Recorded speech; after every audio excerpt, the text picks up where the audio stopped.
till Hear what you say. Jimmy and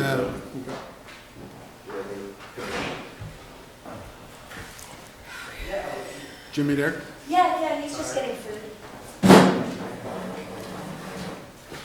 think I saw you on TV, they're doing that. Do I need a copy of that check to make sure it's No, it's all legit? it's all good.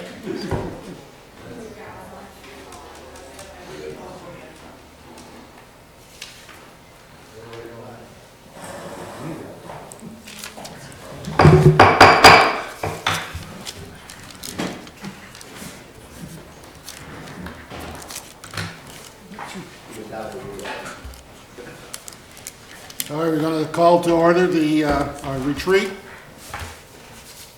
January 23rd at, was it 8:57? 8:59, sorry. 39. 8:39. Whatever. It's early. It's early. Appreciate Mr. Steele that's here and some of the employees, that's great. Bob, I think we're ready to go. Can we do the Pledge of Allegiance and we'll start Yes, with yes, we can. local government. Yes, we can. Pledge allegiance to the flag of the United States of America and to the republic for which it stands, one nation, under God, indivisible, with liberty and justice for all. Mayor and Council, thank you for coming this morning. I wanted to kind of lay out what we're going to do today. This is our planning retreat. It's the first one for me. It's the first one for three of you. Two of our incumbent council people have attended this before. Well, this is the first one I've been responsible for. I've always sat back there and asked you for things. We, in talking on this, I thought that we'd do it a little bit different than we've done it in the past.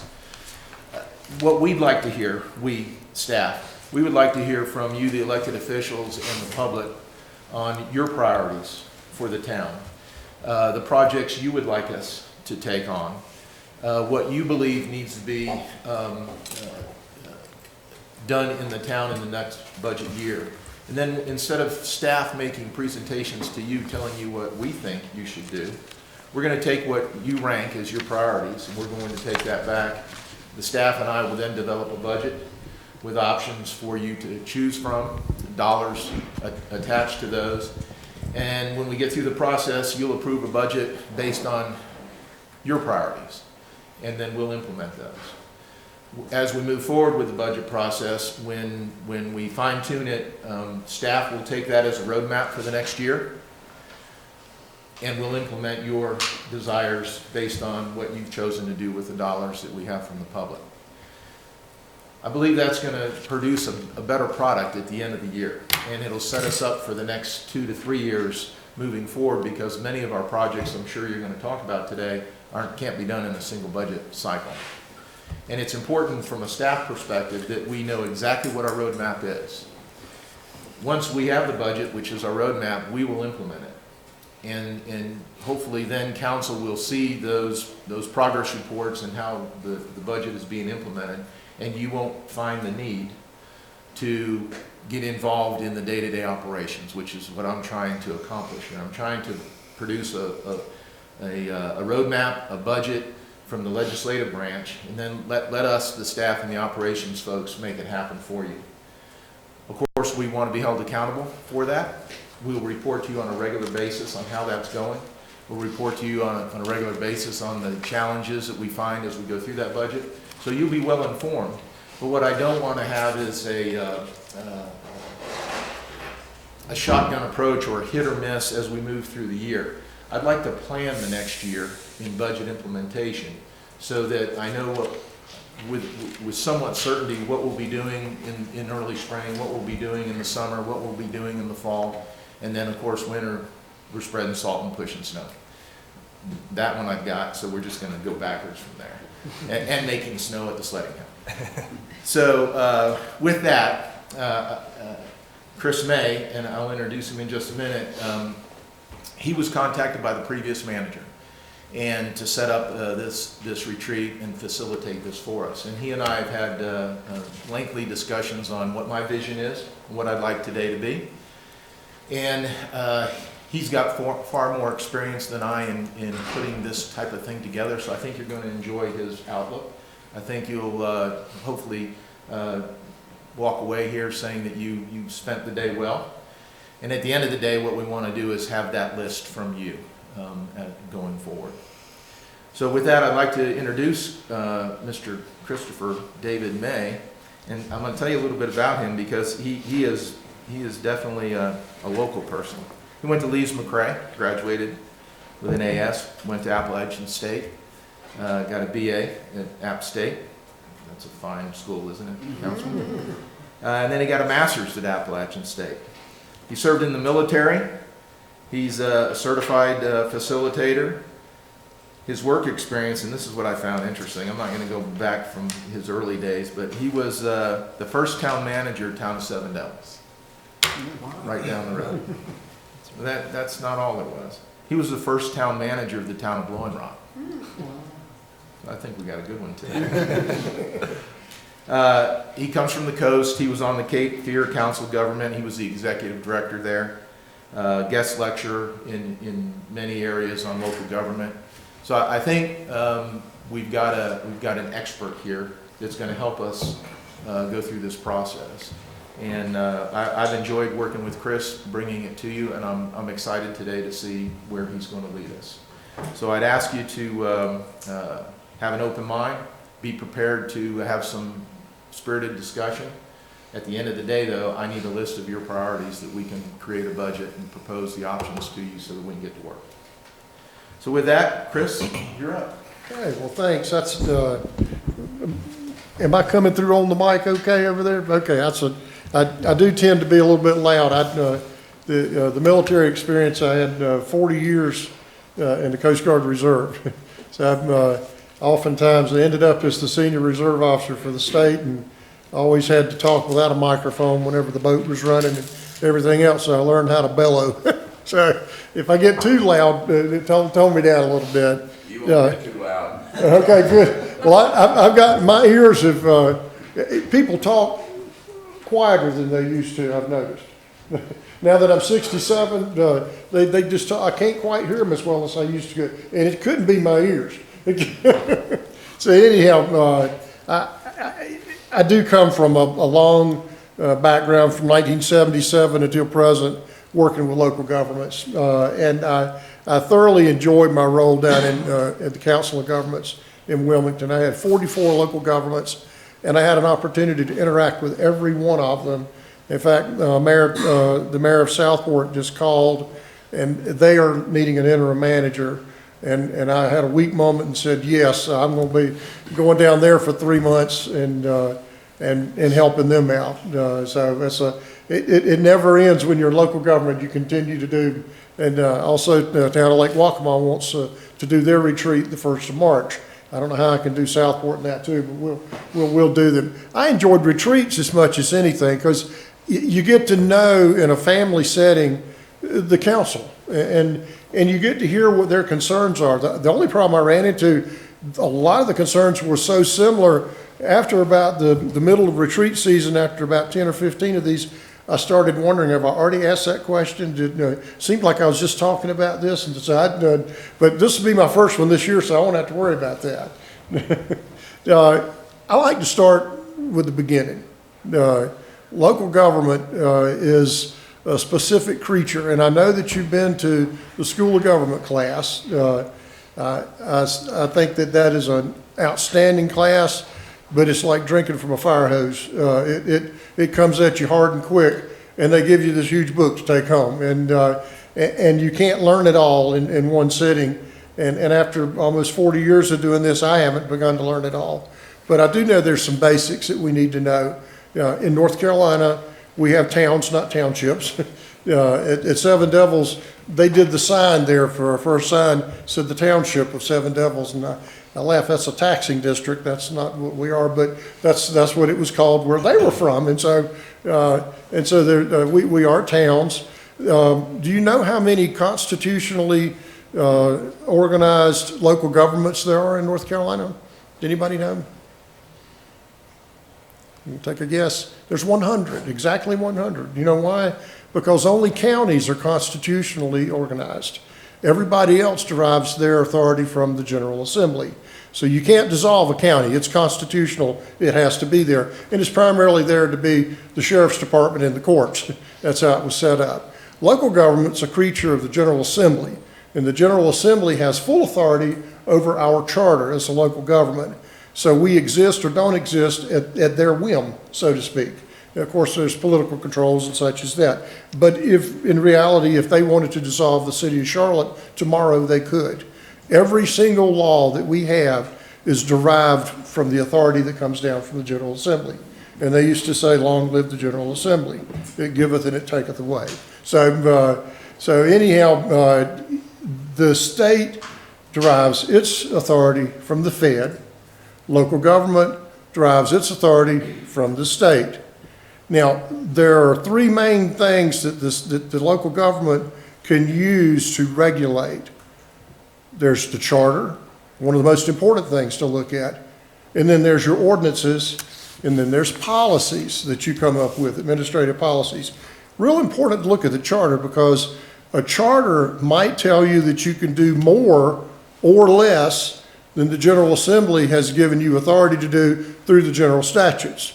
So if you stop with just the ordinances, you don't know what the charter might say, so you have to look at both of those whenever you're looking at something that you want to change. For example, if you want to regulate the height, or if you want to regulate something in zoning that's beyond what Chapter 168 gives you, there's any number of things. And then, of course, you can get your favorite legislator to give you a special act to amend your charter and allow you to do even more things or less things, as it would be. Oftentimes, a liquor vote or ABC vote falls under that category. So let me ask you another good question. What is the only one thing that local governments, municipalities, the service that they're required to provide? What's the one service they're required to provide? Sanitation. Sanitation? Police. Police. Police? What did you say? I said police. Oh, you said police? Fire? Emergency services. Emergency services. Emergency services? All of those are functions of a town, there's no doubt about it. Guess what? The only one that the general statutes require is building inspections, of all things. Building inspections. And that you can contract out. So when people tell you, oh, you have to provide trash service, or you have to provide a police, or you have to, no, you don't actually. It may not be politically expedient not to do that, but by law, you do not have to do that. The only thing you have to provide is building inspections. Again, quirky little things that come down from the General Assembly. But interesting to know, because there's a number of experts that will come to you at any point in time telling you how to do your job as council members. And they're all very knowledgeable because they heard at Fred's that this is the way it is. And so just thought I'd pass that one along. I think probably where I'm going to leave it with this, because we could spend days on 101, but the most important thing to remember is the word steward. And you know what a steward is? A steward is someone who takes something that belongs to someone else and uses it for an express purpose and returns it to them better than they found it.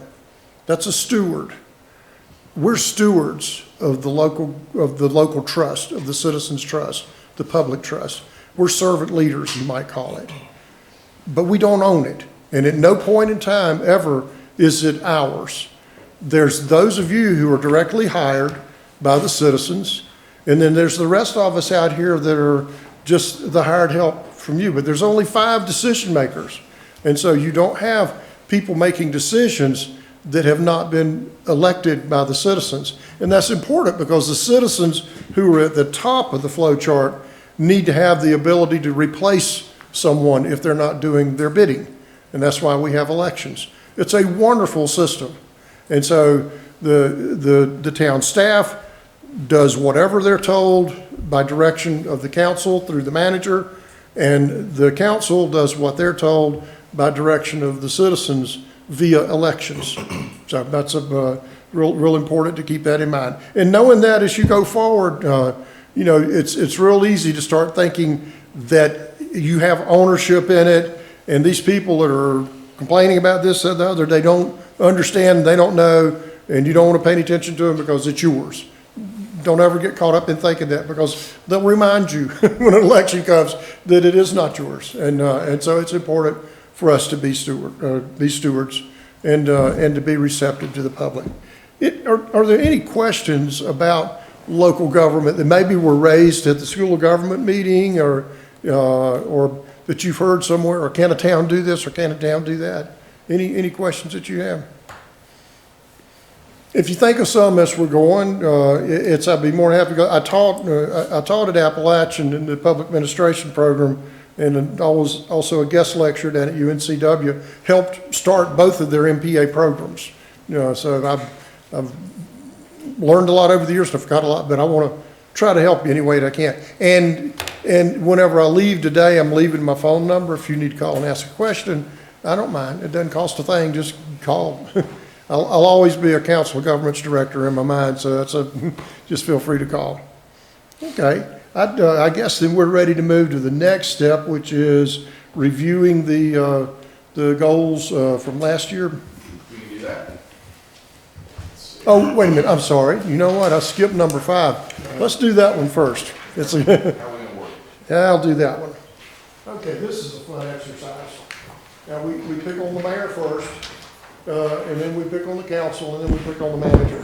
And whenever I say we pick on it, I ask the question, what are the attributes of the best mayor that you could possibly have?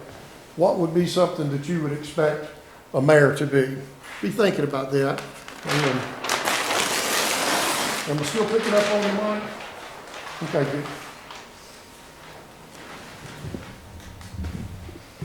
Okay.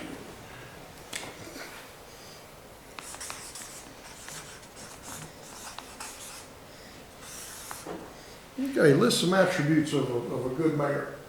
Facilitate, Personable? approachable, Approachable, okay.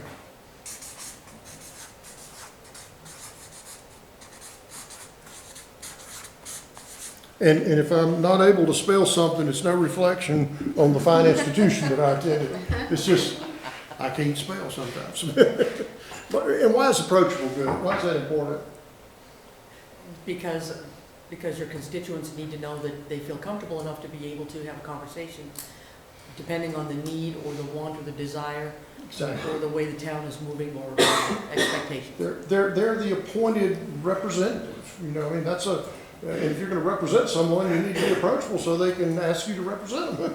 So that's right. Open-minded. I'm sorry, open-minded, okay.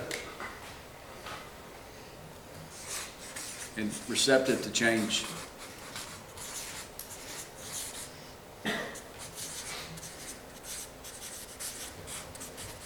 And maybe nice looking, but we don't have that. We got that handled. In the eyes of the beholder, right? Yeah, open-minded is especially important for the mayor, because the mayor represents all of you. He's the only one that can't have an opinion. The rest of you are expected to have one, but he's the facilitator for you guys. So if he has an opinion, he's closing you out. So he has to keep his to himself. I believe you even have the right to vote unless there's a tie, right? And so, No, not in our system. yeah. The way we work, it's council with the manager, so I have a vote. Oh, so you do have a vote, okay. Yes. Okay. You know what, that's different in a lot of places too. Right. And I didn't even get into council manager, mayor council, all of Right, that but sort of stuff. we're mayor council, Yeah. so, with the town manager, so Okay, I have a vote. so you do have a vote, how about that? Are you elected as mayor or appointed as No, mayor? I'm appointed, Okay, so that would explain why that is then, okay. Right. That is good. right. And who is the mayor pro tem? Who's the what? Right The here. mayor, the vice mayor, I'm sorry. Jimmy. Yes, sir. Some places whenever the vice mayor assumes the role of the mayor for whatever reason, they lose their right to vote when they're doing that. But by state law, they shouldn't have to do that unless the charter says otherwise. So with you already having a vote, that's not an issue. But should it ever come, oh, he's the vice mayor and he's presiding, he's not allowed to vote. Yeah, you are. Yes, sir. So it's important. Well-informed would be another. Which be communication between the mayor and the council members and the manager.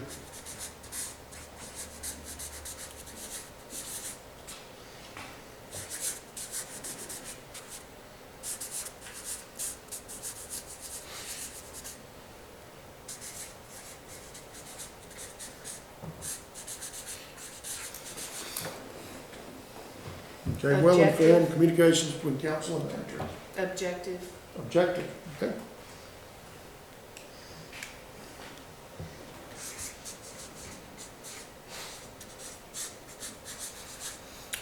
And before I talk about objective, that communications between council and manager is really important. The manager is oftentimes going to see the mayor more than any other elected official, because the mayor typically comes by to sign checks and do stuff like that. And it's a difficult spot to be in when you first learn something and you want to tell your board about it. And you don't want to just tell one person and then see another person does it, because it's like that game where you go around the room sharing something and it ends up being a different, so you've got to make sure that you're an honest broker. The same with the mayor. When the mayor hears something to impart to the board, you have to be able to let everybody hear exactly what you heard and don't put your spin on it and stuff like that. So not only being well informed, but the communications is real key. Miscommunications cause more problems for a council than anything else I can imagine. I heard somebody said that they said that and it's a mess. Email is a wonderful, wonderful instrument. Everybody sees it the same, and they all get it all at the same time. It's a great way to do it. If you have questions, it's not at all unusual for a good manager to say, excuse me, before you ask me that question, understand that I'm going to repeat it to the other board members.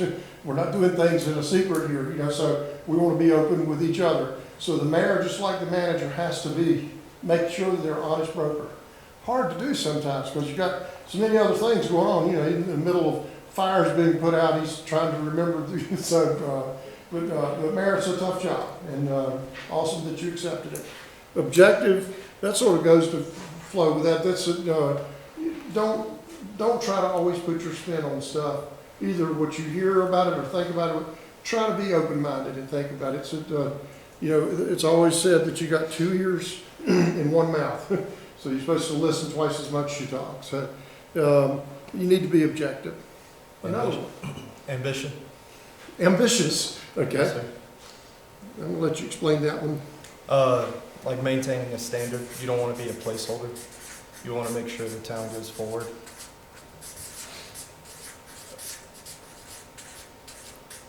And when I say progressive, I'm not trying to put a political spin. Some people see that as being liberal when you're progressive. I mean progressive in the way that Webster says. Progressive and moving forward. Yes, sir. Yeah.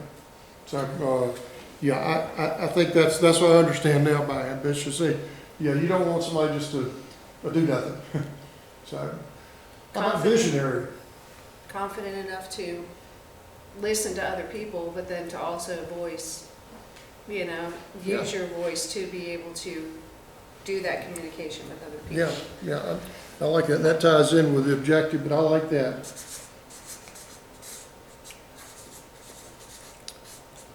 Business-minded, and I guess this falls with everyone, mayor and council. Good steward of the town's money. Okay, business-minded.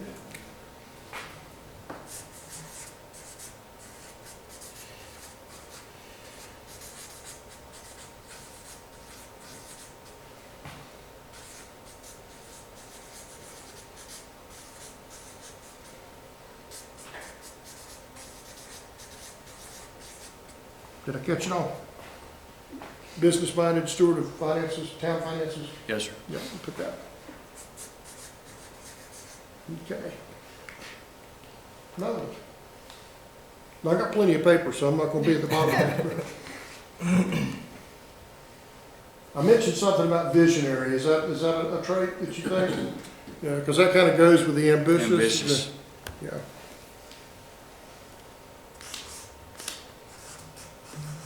Non-complacent. Show it at the.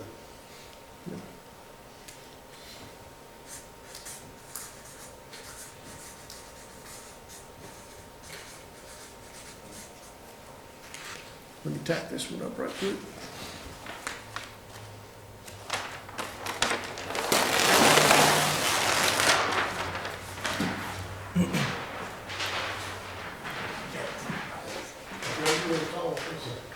Throw Fred up there. No. Yeah, Fred's looking over. How about some more, Consistency, Hmm? being consistent. being consistent?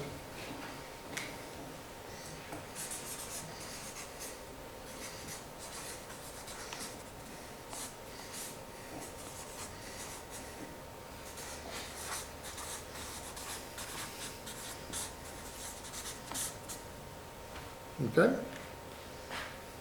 Are you able to see these? I just don't know. It's a, Oh, I'm fine. yeah, the clerk's job is a hard one. And sometimes my writing, No, I'm good. okay, great. Respectful, Respectful. courteous, kind, obedient, cheerful, thrifty. That's right. Clean, Clean reverent. and reverent, yeah, that's good. Be a Boy Scout, right? That's a, No, we don't have that problem this time. well, it's, you know what? Especially as we talk about the council next, you aren't supposed to have an opinion, you're supposed to be the moderator. But these guys are supposed to have an opinion. They're representing folks, and they were put in place to represent them. And if they come and they, go along to get along, that doesn't always make for good representation. So there's a time and a place for it, but there's also decorum in the way that it's done. So how can you be a moderator when you have a vote? Well, that's difficult. That's why a lot of people don't have the mayor voting, because he does have to have an opinion at some point, because he votes, and that's an opinion. That makes it especially difficult for him, and you may not know where he stands till he votes. So it's and that's a discussion for another day. If you were wanting to change that, there's manners in which you can change your charter that don't require going to the General Assembly. So, just a matter of what you want to do. Resourceful, I'm sorry? resourceful. Resourceful.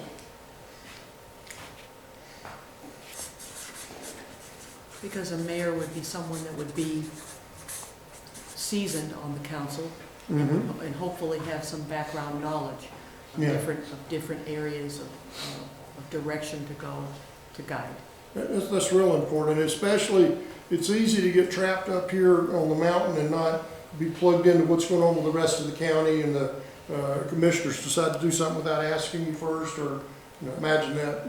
And so, anyhow, it's be resourceful, plugged in. That's just a real key, plugged in. And plugged in not only to around you, but also to the community here, so.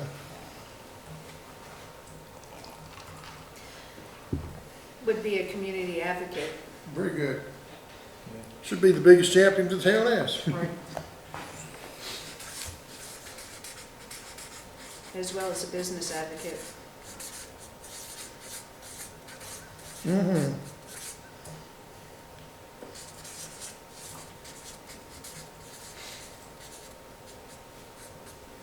Yeah, that's true, because you don't want to be one without the other. Your businesses are pretty important. And I know there might be some businesses that the owners may not live here, but they do have a business here.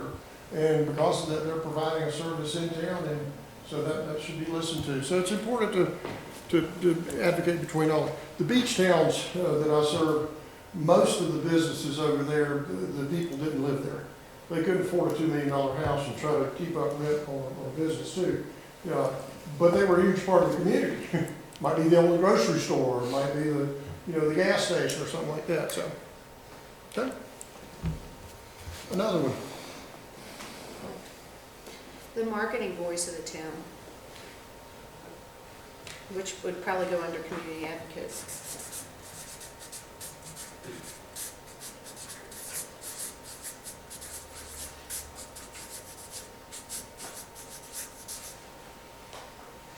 Okay. I guess the other thing would be involved in the community events. Okay.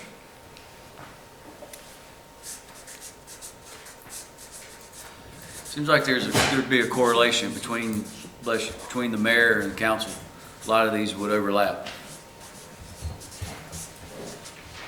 Yeah, I think you're gonna find that there's a lot of attributes for the mayor that are also attributes for the council. Right. And so, in fact, the community advocate issue, by virtue of being elected, you're going to be a community advocate. They're going to see you as that. And when you show up, oh yeah, there's one of the council members. It's a, that's a, you'll learn that people will always start out, I hate to bother you now, But I love that. I used to never feel, I mean, even walking in the door at church, oh, I'm glad I've been wanting to ask you about something. Are you kidding?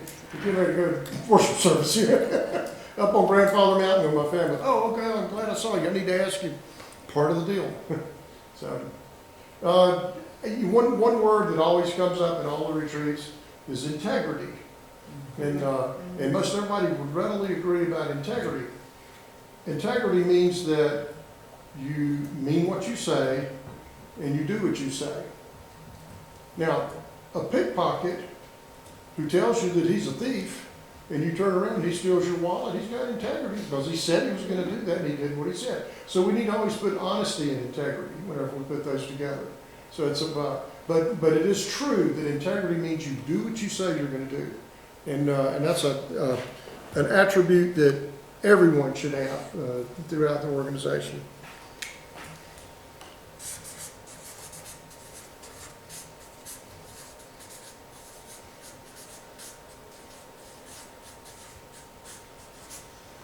Okay. Well, we picked on the mayor enough. We're ready to go to the council. So again, let him have an opportunity to beat up on you guys a little bit. So that's and we're going to reduce this to 8.5 and 11, and you can have it framed beside your bed and be able to look at it each night and think about that when you go to sleep and see it in the morning. I think about you every night I go to sleep.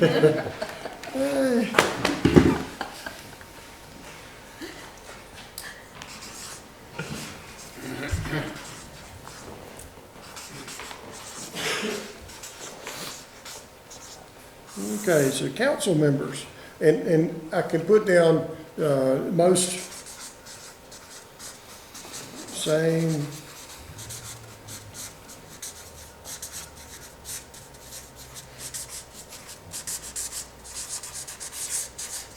Now, that doesn't mean we can't list them again, but it goes without saying those are going to be some of y'all's as well. But in addition to those, or to build on those, what are some of the others? We're hand in hand with the mayor.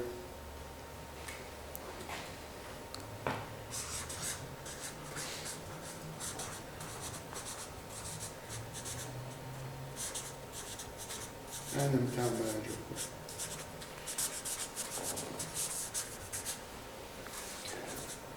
I think it's worth mentioning that the last one for mayor should have been the first one for council, and that would have been ethics and proper code of ethics and integrity.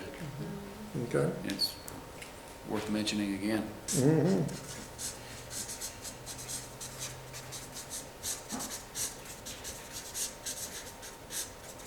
And they could hear working hand in hand with the mayor. That's not to say that you have to agree with everything the mayor says. Absolutely. It just means that you agree to work together. You know, once again, it's not yours, you're stewards. They have put you here to represent the town. They also put you here to help move the town in a forward motion.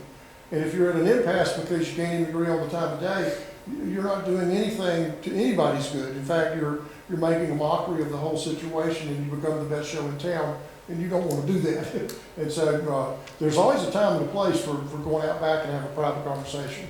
And that's going to happen because we're all human beings. But when you're sitting up here, you represent everybody. And so decorum is really important, and it's really important that you at least perceive that you are working together towards the better good. Also, your employees are watching. It's just like kids watching their parents. And so I use the analogy whenever you have a dysfunctional board, it's sort of like it's 11:30 at night, mom and dad are fighting, the kids are sitting there crying because they haven't been fed, and they gotta go to school in the morning, it's 11:30. Somebody needs to become a parent and take charge. And so that's what a council needs to do, is to not get caught up into the personal stuff, but try to stem that towards what's the greater good for the town. And sometimes it's better just to agree to disagree. Well, that leads into this statement about base decisions off of well-informed Mhm. and being well-informed, and base decisions off of facts, not feelings.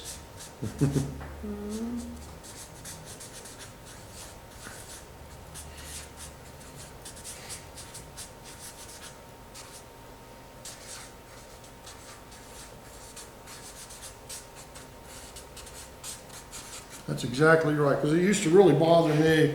I could do, a day's worth of research on a topic and present that. And there might be one board member that would go to the coffee shop and hear somebody's opinion on it and believe that before they would believe all of the research and everything else was done, and form an opinion based upon that. It's so easy to get caught up by those who influence you and thinking that, yeah, that sounds right, because I think that you gotta be informed. Speaking of informing, when's the best time to open your agenda packet? A couple days before. When you get it. Yeah. 5 minutes before the meeting. It's the worst thing in the world That's for for the the police. manager here, and it's a joke for the citizens to sit there and see somebody opening their agenda packet at the table, and they haven't even looked at all of that stuff. And it's that thick, there's no way they're gonna be prepared and know the facts before so and attorneys were the world's worst for that. I had attorneys that they come, they open their agenda packet at the meeting, I'm thinking, and we're paying you how much per hour? So yeah, that agenda packet is your homework, and you've gotta be informed, you've gotta do your homework, because this is serious stuff. This is a multi-million-dollar business. So, Also, one that should have gone up with mayor as well as town council is communication. okay. Keeping your citizens informed and not making decisions and not explaining the logic behind it, or, again, the research behind it.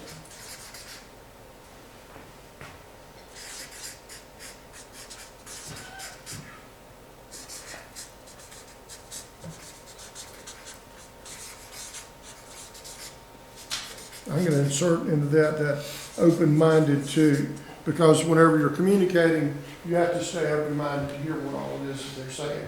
That's pretty important.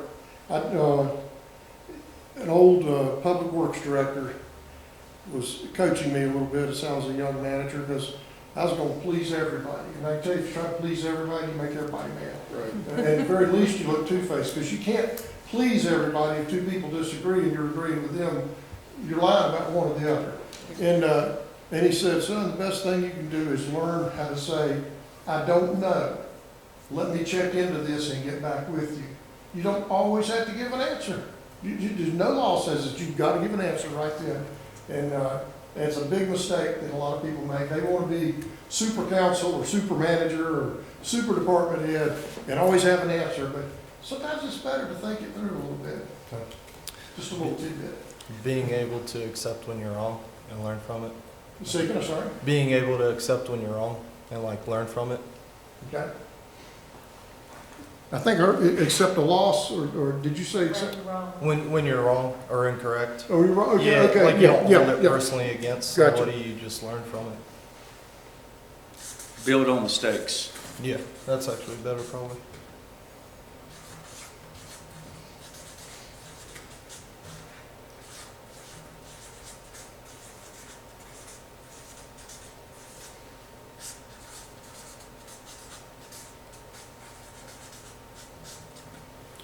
Respect other council members' opinion.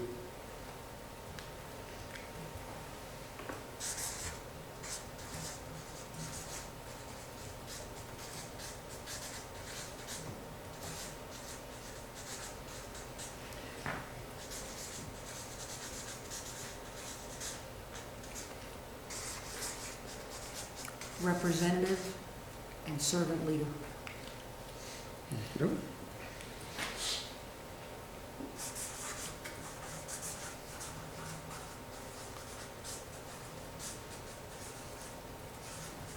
Become a volunteer fireman for your community. Like that, chief? I agree with that. But there's only 35 sets turned out here. Yeah, we'll buy another one, that's right. Frank? Yes, sir. Could I add one or two things to this? Absolutely. I think it's incumbent on each of you, mayors, the council members, and the town managers, and I agree with everything that's been said here. But what I've lived and seen on Beach Mountain for 35, 40 years, a property owner here since the mid-80s, coming up here since the mid-70s, every year, coming to council meetings and being somewhat involved in some of the things that goes on the mountain. I'm speaking from experience. I've seen numerous councils and council members specifically, and mayors, who forget one very important thing about this community and the people that they believe they represent. Everything you've said today has been applicable to what? Voting residents. And all of that is true. But we live in a community that is funded by 95% of non-residents who own property, own homes, et cetera, on this mountain. And even though they're elected by, 150 property owners, if they double with husband and wife, they got 300 votes. There's thousands of other residents, part-time, 5 months out of the year, 6, they should understand and know that they represent those people also. And they should represent them in with the same constituent manner that they do the ones that voted for them, or the ones that voted against them. And let this be an open community instead of a closed community, because as someone who, for 25 years, spent as much money on this mountain as most property owners did, and I didn't live here, I felt like an outsider. That's a good point. And it's not a pleasant feeling to walk into a council member and have someone say to you, well, you're not even a resident, and I've had that said to me, okay? Even though I'm sitting up here with a, You're paying taxes. I'm paying as much taxes and spending more money than most of them That's were. right. You don't get the discount tax rate. And it's a little offensive. And I get offended when I see it by any council member or a town manager, and believe me, they've had a couple of town managers that felt the same way, because he's a reflection on the board at every hour and every minute of the day. Right. So, to sum up, I'm saying you need a proactive government, and that's all of you, with a visionary, proactive visionary, as opposed to a reactive, be proactive, and have integrity, leadership, and communication skills that is applicable to every taxpayer, not just a resident. And that's how I feel about that. Very good. Accountability Accountability to all, to all. not just your voters. And if you get that impression out into this community will thrive a lot better. And that includes working with the club, the resort, or working to enhance someone to want to do something commercially on this mountain, instead of throwing red flags up and hand grenades out in front of them to keep them from wanting to do that. Invest in this, not just invest your time, which we all appreciate that you do. And I really mean that. We really do appreciate someone that will give of yourself like this. But if it's not transcended down to the community in a way that's proper, timely, and professionally done, then half of your effort is wasted. Because you're always trying to get out of the ditch that you just drove into. So have a plan, or plans, be proactive at it, and communicate that to the community in a way that's constructive. Right. And we all get along better. And what I really want to see on this council, and I'm going to tell you, I want to see a council that's working together. You guys were elected, and girls, and when I say guys, I mean ladies and guys, girls. You were elected for a change in this community. Take the time to recognize that. Now, the people aren't sitting in here. I think I'm the only one that doesn't work for the town that's sitting in here. But I know a lot of people in this town, and they're looking at all of you.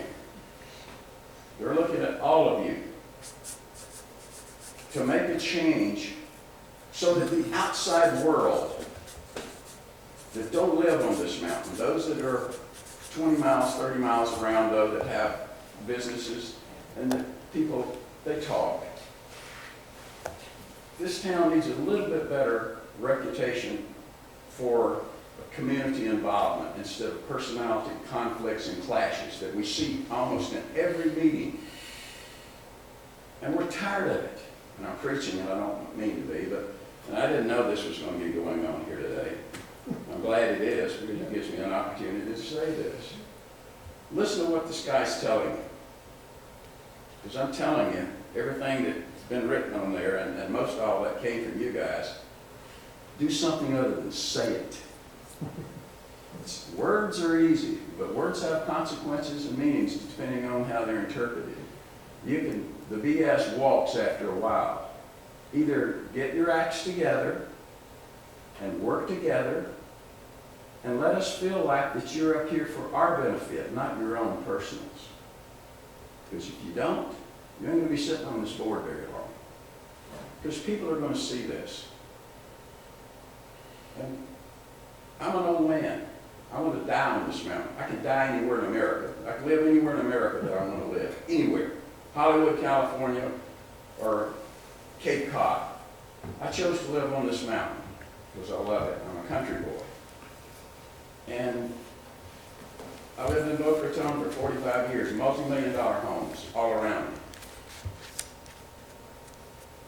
I see this place as something special. I want my children and my grandchildren to feel the same way about it. And I've got grandchildren coming up today. And they love it up here. I loved it up here. That's why I retired from Boca Raton up here.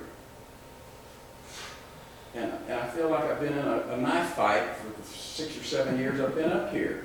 And I'm tired of it. So make a commitment to each other. And if you can make it to each other, and if you can keep that commitment, it will transcend down to people like me. And there's a lot of people up here like me that want to see a change in this board attitude about a lot of things on this mountain. So wake up, smell the coffee, and do something about it, because it's really easy to do. It starts with a handshake and a hug and a commitment from all of you. To this staff back here, you've got a great staff back here, by the way. Sometimes I think the staff should be running the council, and the council should be doing their work. Because these people know what's good and bad about this community. I came in here yesterday to a meeting, and I learned things from these guys sitting back here behind me. And I'm a professional at what I did. I was a real estate developer and a bank executive at the highest levels for many, many years.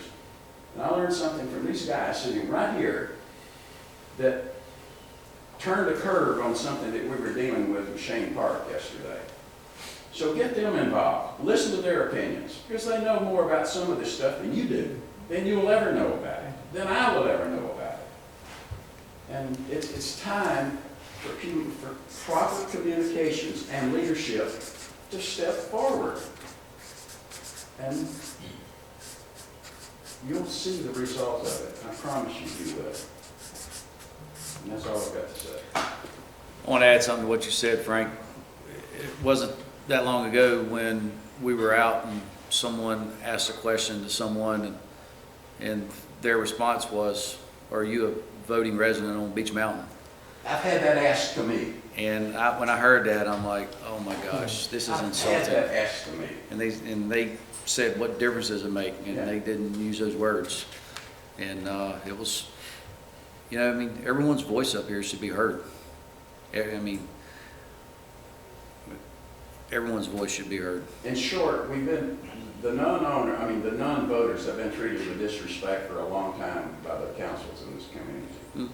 I've seen it, I've sat here, kept my mouth shut. I'm not gonna keep my mouth shut any longer. And I love you, but that doesn't mean I won't challenge you.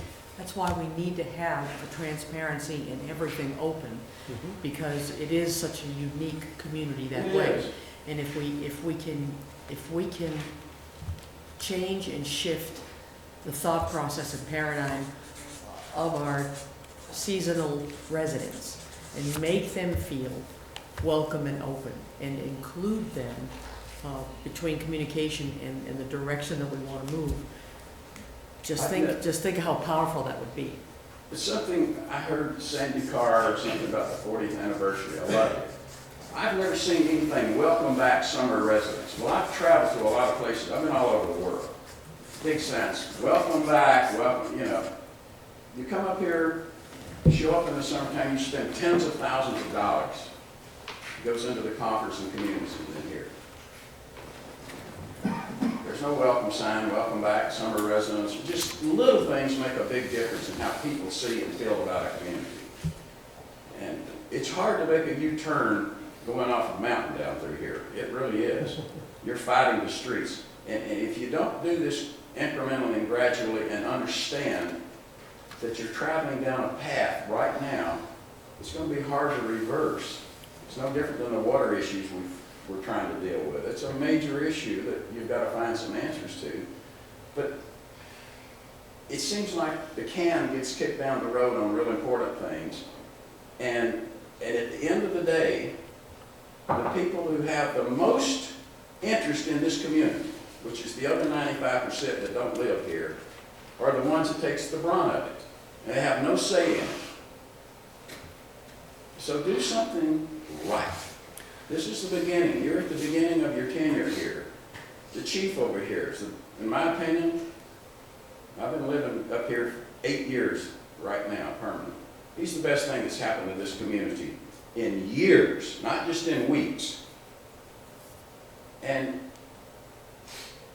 listen to the leadership that's out in the community. You guys aren't out in the community on a daily basis. You have other jobs and things that you do. This guy, or whomever's sitting in his chair, if his or her ear is not to the ground and giving you good feedback on what you should be listening to, and you better listen to it. Because it's important stuff to listen to. And I said I was going to shut up a while ago, but I get on a roll every now and then, and I mean what I say. If you guys don't turn this ship around, this ship's going to hit a big rock right out in the middle of the island, and it's going to crash and burn. And this is a good beginning right here. Don't waste his time by not taking this in deep into your brain and in your business sense. Because all of these things are important. All of them. I may be getting ahead of myself when I make this comment, but I think Chris can respect it. I grew up in Blowing Rock, and you were in Blowing Rock in when? 70? Yeah, from about 74 until 79. So you look at Until 85. you look at where Beach Mountain is today, where Beach Mountain it was 30 years ago, and you look at where Blowing Rock was 30 years ago and where it is today. And I would love nothing more to see Beach Mountain emulate the success that Blowing Rock has. You never hear any bad things about Blowing Rock. I know they have them, but you hear a lot of bad things about Beach Mountain. Blowing Rock is progressive. You know, they're progressive, and it's Charming. Please. It is. You know, they were written up in, I mean, back 25, 30 years ago, you could go downtown Blowing Rock and go over the stories and get a soda pop. Remember that, Chris? I do. And you can find a parking place, anytime during the week, except for when they had art in the park. And then it was a madhouse, and then it went from, once a month. You remember the '70s when you could sleep on Main Street? There was nothing. It was, and it really started coming around and changing. And it is about. But I can tell you, Beach Mountain, it's easy to be in the midst of hearing all of the stuff and not realize, but there are people who brag about how wonderful Beach Mountain is too. You need to know that. It's not all terrible. And not every, there's not a single council that I've run into in the state that didn't have their ups and downs, and especially the spits and spats. There's a little community down, seafood capital of the world, and the mayor slammed the gavel down and said, we need a 5-minute recess. That's going to give me enough time to kick your butt, and we're going out back. I mean, this was at a council meeting. So it can be worse. It is amazing. And they went out back, and the media went out back. And of course, they were both commercial fishermen, and that's how they resolve things. They're not like that anymore, but it's easy to get emotionally caught up in it. But what he's saying comes from the boardroom. You can imagine the tensions flaring and the stress that comes from commercial banking. Millions of dollars, decisions being made, I and sat you be there fired in a for spot. 10 years. Yeah, and frying your heart while you're in there. So there's a good chance for them to fight as well. So it's great advice to hear from that. I appreciate your comments. You gonna be here the rest of the day, I hope, because we're gonna get into the manager next. I'm gonna be here for a while. Beach Mountain is very unique. Not to come, but I wanted to hear it, and I really didn't know what this was going to be like, but I'm glad to see that you're open-minded enough to have invited someone here to give you some, what I call managerial advice as to how working together on councils and things, and I've been there and done that. And it's cold blood and thick skin, and if you don't have it, you're in the wrong seat. But you still have to find a way to communicate and leave it at the door, those personal issues you have. Deal with what's best for this community, because that will change your hearts and your personalities, because you'll see the successes that you're going to gain from that. This goes to what some of the things that Frank has stated, is that a lot of the changes in Blowing Rock didn't come from the locals. It came from the folks that wanted to be a part of that community, that moved into that community, and brought, progressive thought, whether it was business or the community. You look at what the park's done in the past 30 years. Just the whole town in itself. And there is a lot of horsepower on Beach Mountain, a lot of successful people like Frank, and that have very impressive resumes. Well, I can I tell you. looked at that place, was it one with the two children? I looked at Boone, Blowing Rock, and here. I chose here for multiple reasons, and I've never regretted it. Blowing Rock's become a little too commercialized. Are we gonna be picking on the manager now? We are, yeah. Because I can't wait for that one. Well, and if there's any more to add to either mayor or council, I can go back and pencil them in. Actually, I have a special pen for the manager. Good, we need a special. Red. Red, there we go. There's two kinds of managers. There's one that's been fired and one that's about to be. Yeah, exactly. Jeez, that's comforting. As well, right? I guess you're going back to the fire service tomorrow. I could And they wonder why we have a hard time trying to get people to go into city county management. That's But it's a you very never- true, you very never true statement. read about it. Yeah, you never read about what a great job the manager has done. All you read about is the 1 in 100 that messed up and what they did wrong. It is a incredibly thankless job. However, what you do is not without being thankless, and he gets paid. So but I will tell you, if you're doing a good job, you're making the current board look good, and then they have an election and you get a new board, and they think, well, he's on their side. So it's a tough thing to do. And very few people can balance it over a course of a career. But I would agree with your assessment and with your assessment. A short while that I've gotten to know Bob is he's a phenomenal guy. He's Well, one but of the it's- special people. But if you look at it, it's actually a 2-year job, Yeah, because every 2 years you got a new Yeah, board. yeah. And so at that point, your job is on the line again Yeah. every 2 years. yeah. So So- it's a, Like trying out. you have to be, as a town manager, you have to move forward without being concerned about change in council. I mean, otherwise, you're never gonna do anything. Integrity, I'm sorry, I was gonna say that I'm sorry, go ahead. integrity, hands-on, and people skills. Hands-on experience. How can you lead and manage if you've never managed?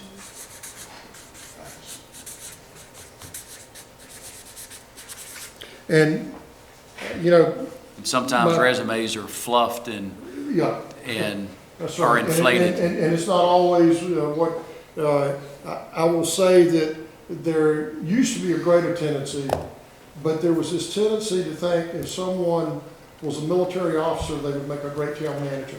Now, I retired as a commander in the Coast Guard, and it didn't teach me anything about local government.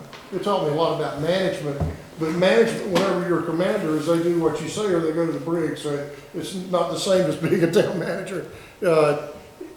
It's important to have that hands-on experience, and I think equally as important is having some knowledge of North Carolina laws. Because as we started out and we were talking, it's different in every state. You know, just 10 miles over in Tennessee, the county manager is an elected position. Can you imagine an elected manager and what kind of political turmoil that could cause? Chaos. Oh my gosh, yeah, it would. Next door, that's what they have. It's called the county supervisor over there. It's important to know the distinct North Carolina issues since you're going to be administering those kind of laws. Be confident in your decisions.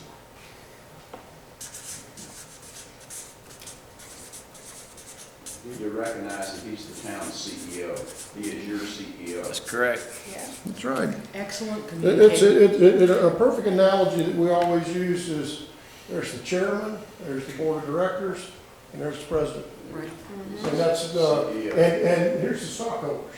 And who runs the business? The stockholders do ultimately. That's right. So that's a very good analogy, Leadership. leadership. Demonstrated leadership. Yes. Should I put that, okay. Right. I'm not supposed to lead as a facilitator, That's but totally I fine. tend to do that. That's a nice addition to If that it. gets us out of here quicker, go ahead. Hey, listen, I recommended only one day instead of 2, and I think that my goal is to have you out of here by mid-afternoon. No, Oh, talk slower. But get everything done. Talk slower because Wagner wants to be heard till 5. Well, he can.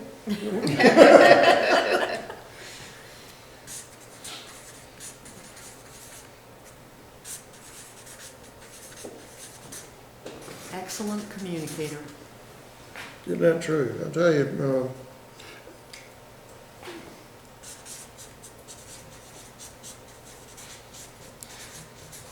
Being able to read, understand, and manage a P&L statement.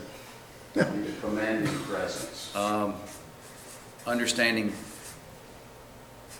being able to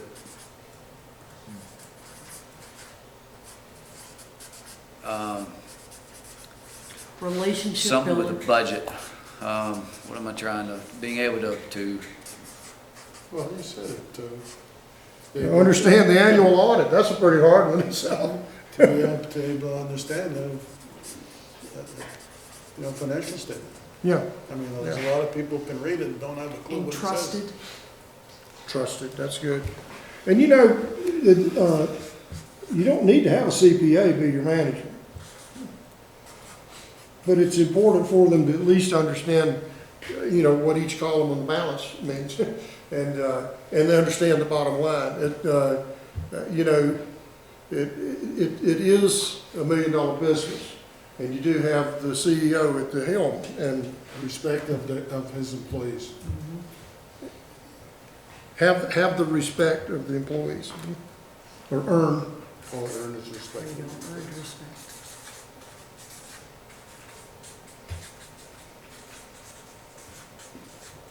Efficiency.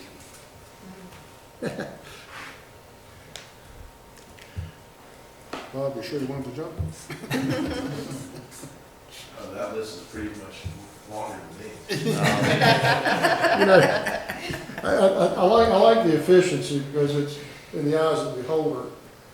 I had a guy on one of my councils, Charlie Tarr. You remember Charlie Tarr? I do. Former furniture exec, I think, or one of the mills down there. Efficiency. He was all about efficiency. Want to know why we were changing oil so often on the vehicles? and I thought, now you can be efficient on the short term and cost the town a whole lot of money in the long term. You can save money on the short term by not changing the oil. But you change engines later and that costs a lot more. So you have to use a little bit of common sense on that. But it is important to watch that bottom line and to make sure that you're managing so that the people are only having to commit as much taxes as are necessary, not extravagant. I like that, common sense. Say again? Common sense. Common sense.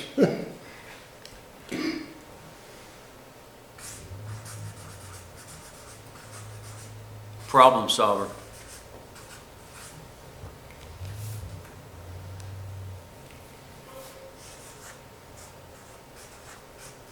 Employee management skills.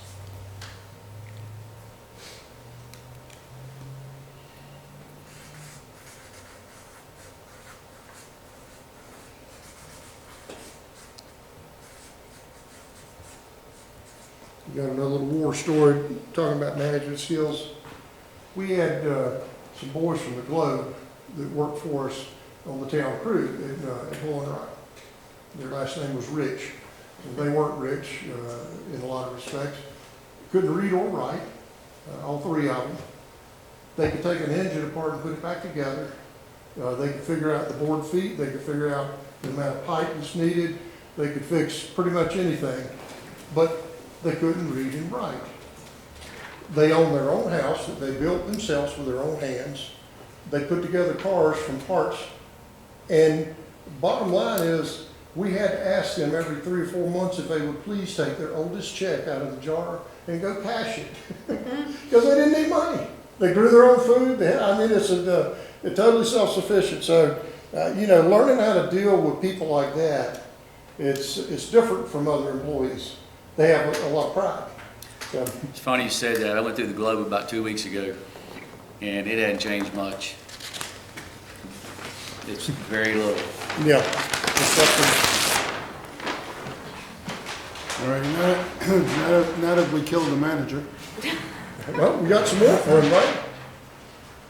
Got any more for the manager? I think we got him pretty covered. At this point, I don't think anybody wants to get hired as a manager. You know what? One thing that I think is great. He has a list to look at, and he knows that if he does those things, he's going to keep his job. For 2 years. That's a wonderful thing. That's better than a job description. For 2 years. Yeah. I sometimes I was afraid to ask, but I would like to ask my wife if she'd make me a list like that. Keep me out of the doghouse. She says that I already did and you weren't listening. So that's, 3 sheets. okay. Well, I know that you've got advisory boards and you've got other people that you do. Do you feel like you need to address any of those things, or have you already done that? I think Bob said that when you appointed your board, you sort of gave them their charge. They understand what they're supposed to do. They understand that they're not there to be the Lone Ranger. They're there to give you advice. And they're not there to burn the council, they're there to try to help give you advice on what they're doing. Well, the only thing I see with the different boards is that I think I'd like to see more involvement of the council in these boards per se, to be there, to listen, Like an ex officio and member. to be able to evaluate the boards. It's hard, you can easily appoint anybody, but it doesn't mean they're doing a great job to the board. Right. Do you have council liaisons to the boards? Well, I attend every board, so I know, Yeah. you know, each what's going on, but a lot of the council members here don't. I mean, obviously, Winder has a job and it's maybe a little difficult for him, but so does Jimmy. But- It might be good to do that, although there's a danger to that, because sometimes people act differently when there's a council member in the room, or they defer everything to that council member and they don't do their job. That's the reason that I don't attend. Yeah. I think reading And the I think minutes too, reading the minutes from the meeting or watching the Well, meetings. there's not a lot of minutes that are there, but the thing is, we appoint people to the board, but if you're not evaluating the people that are there, you're really, it's like throwing a dart against the wall. And your chairman for those boards should help you with that as far as self-policing, and certainly the minutes are very critical. You should have the minutes to every single one of your boards in a timely fashion, so you can keep up with what they're doing, so. I think trusting those board members to do their job also will give us a sense of, you know, reading the minutes, watching the meetings, but also, you know, Mhm. we're appointing these people because we put our trust in them to do their job Yeah. and recommend. And it may be that as the representative for the entire council, Mayor Kaufman would be at those meetings. That would be That might be good addition. the right thing, although it does set you up for well, Mayor, why didn't the council do this, or, you know, so. Well, usually, when they ask me those kind of questions, I can't hear. So we meet first Tuesday of every month. So, Chris, I want to add another one to the manager's position, Okay. if I may, and that would be providing constructive criticism. Because how are we going to get better if we aren't improving? I'm going to put provide and receive. And, you know, and to go back to what you said and what Barry said about, you know, the meetings, I think it's kind of a double-edged sword, that if council is present, then folks aren't going to be willing to be more open-minded in their statements. Their forward-thinking will be limited. Right. And the minutes are important, to be able to read the minutes. And Beach Mountain is such a small community that if there is a disconnect, it doesn't take long before it gets out. And I think if the minutes are sent out and provided accurately and on a timely basis, you can form a general consensus. And like Barry said, I mean, some of us, you know, still have jobs. You know, maybe if the meetings were, rather than at 9 a.m., if the meetings were at 5 p.m. or later in the day or earlier in the morning, you know, there may be more participation. But I think when you have the chairman or co-chairman and you got the board in place, that, you know, they're put there to perform their job, and why interfere? Very good. All right, do you want to take a 5-minute break? Yes. Anybody? We'll take a 5-minute break. Sure. Let everybody empty out. Get me a cup of coffee while you're out, please. Is that on the list for mayors? Supposed to be a sermon.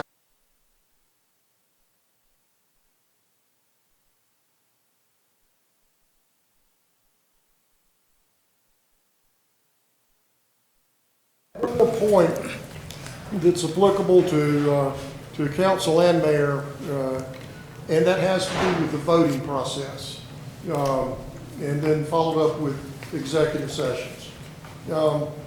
It's real important, remembering your roles as the moderator, for the mayor to facilitate discussion at a meeting. It's equally as important for you as council members to remember your responsibility to those that put you here to robustly debate the topics. First of all, be informed and to do your homework, but then to go to the mat, to debate and to advocate with decorum, I say, not yelling, shouting, and hollering, but be a strong advocate for those who put you here until such time as you have a vote. The vote is the stop. The vote happens, the vote's over, it is what it is, and you move on. Don't get caught up with the local media or with the local gossip line who, after the vote and after the meeting, want to hear your opinion on why you did it this way or that way, or what do you think about so and so, because that will undermine the council in the worst way, just like was mentioned before. So remember, robustly debate, and then vote, and then move on. You'll get another opportunity if you didn't win. It'll come up again sometime, and you'll be able to get on the winning side maybe. Executive sessions, narrowly defined reasons for going into executive session. Remembering that you're doing the public's business as a steward. Going into a closed session and excluding them from your discussions should be done rarely and with great concern that you do not infringe upon it. If I gave each of you, or if I gave you $100 to invest for me, and you decided to have a meeting about how you were going to invest it, but you didn't bother to tell me, I would rightfully be upset. They've invested thousands of dollars of taxes, and if you're making a decision, even about buying property or doing something that goes to litigation where you have a right to talk privately about it, you still need to make sure that you keep them at least informed enough to understand why you're doing it and what you're doing and why. I think they would understand that, but to just simply say, we're going to executive session and get up and leave and come back, and nobody knows what it was all about until they read in the paper or something, that's not the right way to do it. Keeping them informed and remembering that it's their money and it's theirs that you're using.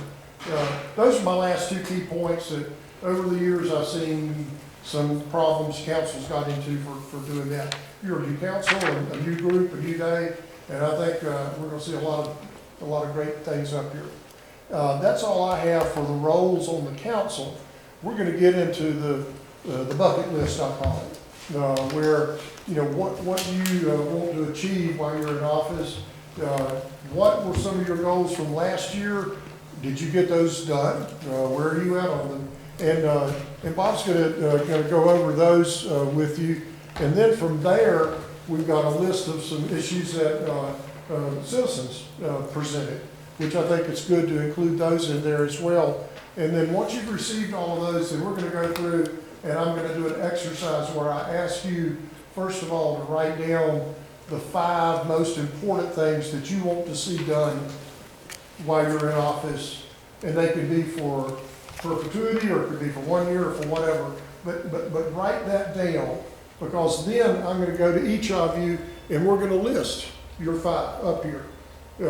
And once we've listed all of those, then we're going to ask if there's any more to add to it. And once we have the entire list, I'm going to ask you to pick 5 from that list that are the most important. And I'm going to number them. So what you'll do is, you might 1, 6, 12, whatever, and you'll write those down. Instead of doing sticky dots where people can have a little bit of secrecy, I like for it to be wide open. I'm going to ask for a show of hands. How many people had number 1? How many people had number 2? And I'm going to put a mark on the side, and it's going to be up here for everybody to see. And you can also see how your neighbor's voting. And at the end, by process of elimination, we will create a list of probably 30 things, with 5 being your top priorities. And then that will be shared with the community, whatever way that y'all do it, through a newsletter or emails or website, whatever. But that's how we'll be doing that. So now back to letting Bob recap last year. All right, thank you, Chris. I handed out just a brief spreadsheet on the top 24 items that last year's council at their retreat. They're ranked in order, and I just want to go down them real quickly. It's interesting or positive to note that the top 5 have either been completed or underway. So the Public Works facility, as you know, is under construction. Our public safety building land was purchased and has been completed. The new snow gun was purchased. The health insurance program was changed over through the league with MedCost as the administrator. The infrastructure, there's been some progress. As you know, we were waiting for state approval, which we've received, and we're going out to bid shortly for the over $2 million water and sewer infrastructure down around Overbrook Trail. We'll be digging dirt on that project this summer, and that's a major milestone for the town. It's actually the first major rehab replacement of water and sewer. As I reported to you previously at council, we've got a fire hydrant repair program underway, so we're making some progress on number 5. On number 6, road paving, we really haven't made much progress on any new roads. We did resurface the Parkway and did some other spot resurfacing. You'll recall that the Oz Road issue really took a lot of oxygen out of the air with the past council. So we need to go back and take a look at that priority. The preventative maintenance schedule for vehicles, which was number 7 priority, we've made substantial progress. We purchased a system called DUDE. I don't know why it's called DUDE, but it's a comprehensive program. It appears to provide everything we need. The caveat is we have to use it. We have to put the correct information in. We have to maintain it. So that priority is well underway, and look forward to full implementation in this budget cycle. Chief, I got a question concerning that. Is that on all equipment? That's all assets of the town, vehicle, Graders, parts, Pete's, yes. everything. Fire trucks, every capital asset that the town has, with exception. I mean, we didn't put photocopiers and things like that in there. But all rolling stock is being built into the system. And obviously, garbage in, garbage out. So Public Works is being very diligent in getting the correct information entered, double checking it, and making sure that it's going to do what we need. But it's a very comprehensive program, and we can have a discussion at another time, maybe at a information report to council once we get to better implemented. But it's exactly what the council asked for last year, and it's well underway. Is it user-friendly? Just curious. Computers aren't user-friendly, but you've got to be trained, and then you've got to be able to maintain the database, as well as make sure your employees are with all the work they do is being put into the system. If you can build a great system, if you don't use it properly, it's useless after a period of time. So we're spending the appropriate amount of resources to build it correctly, and then we'll make sure everybody's trained up and using it. Yes, sir. And then the supervisors will be monitoring that. Yes, sir. If we need to discuss this later after I ask this question, that's fine, so we can move on because of time. But with this program, with the DUDE program, what's the difference between this and having a schedule from the OEM? Well, we're putting the OEM schedule into DUDE. DUDE will tell us when preventative maintenance is due. Is that the question, or is the question about us using the manufacturer to do maintenance? Well, I didn't know if, so you answered my question, because you're taking the information from the OEM and you're putting it into the DUDE program. Correct. Okay. And so it will, for lack of a better term, schedule what tell us beforehand what the maintenance is coming up, and it'll be a flag, and it'll either get done or get postponed, but it'll keep track of that. And so when the department head or supervisors go into the system to see where we're falling short, it will tell us that we missed this preventative maintenance schedule for whatever reason. The vehicle may not be here. It may be, there's reasons you can't meet the exact date, but it also gives us a reminder that, hey, this one's past due and we need to get it in and get it serviced. And I commend you for following up with this, because there's millions of dollars that can be saved by using a program like this. Well, I didn't do this. This was Public Works. They did this lock, stock, and barrel. Well done, Public Works. Thank you. They went out and found it and they put it together. The landing zone roadway is completed. I'm not real happy with the surface. Every time we use it, it looks terrible. So, depending on what we discussed today, we need to do something better there. The idea was good.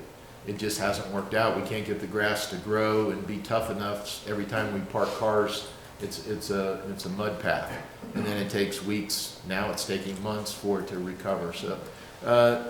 The stabilized base is in, the sand is there, the grass seed is there, so I marked it as completed, but it's gonna need some further review because it doesn't look well. So, question concerning that, I think there was quite a few dollars spent on engineering on that project. And again, if I ask questions that we need to discuss later, let me know. But there was quite a few dollars that were spent on that engineering project. Correct. So with the dollars that were spent, was everything carried out according to the engineering plans? And I believe it was, anyone to hold accountable, because it doesn't appear that it works effectively. Well, it works as designed and as we requested and paid for. We could have paid more money and paved it. It would have looked different. That's not what the choice was.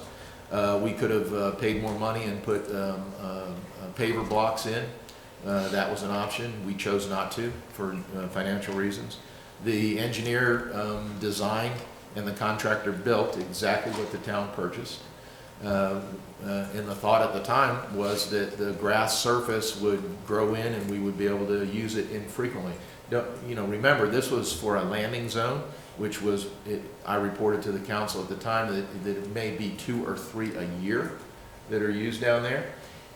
And then obviously it became, hey, this is a great overflow parking for Parks and Rec. So we're using it far more than was intended, which isn't a bad thing.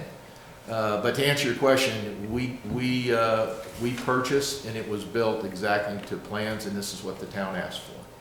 So although we're happy to have the road, it's not what we want it to be now after we've used it, and we'll need to address something else now. Yes, sir. Susie's vehicle, that was number 9 on your list.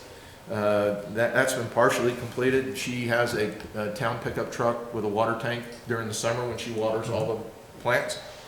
During the winter time, she uses her personal vehicle to put up all the lights and decorations, and she's compensated by the town for that. So it's partially completed. We didn't buy her a vehicle and we didn't assign her a permanent vehicle. She shares that pickup truck with others at Public Works. I think it's a good solution. But that's how I put it down there. The biking plan for trails and roads, there's been a map drafted. I attended a meeting last week where the map was presented. There are some changes that still need to be made, so that will be completed in this budget. The Chamber of Commerce issue, there's been no change. Chamber is still in the building over there. Those issues that were discussed at last retreat are the same. There's been no change. Town public communications, this was a request of the previous council on number 12, priority to have a centralized public information entity within the town so that all the website, social media, press releases had the same information in them, and it wasn't coming from 3 or 4 different areas. We've made some progress there. This is not as easy as you would think. It doesn't cost a lot of money, but organizing it and controlling it is another thing. Chief Barnett actually attended last week a class on social media in law enforcement and brought back a lot of concern with not a lot of solutions. So we're going to keep working on this. I've appointed Kate Gervais as our PIO, and we're running most of our public information through there. The town clerk handles the website. The police department and fire department and Parks and Rec have separate websites, so their information is being maintained by separate entities. Bringing it all together may be the solution. It may be more of a problem. So I want you to know that we're well aware of it. We're working for a solution, and right now I don't have a recommendation.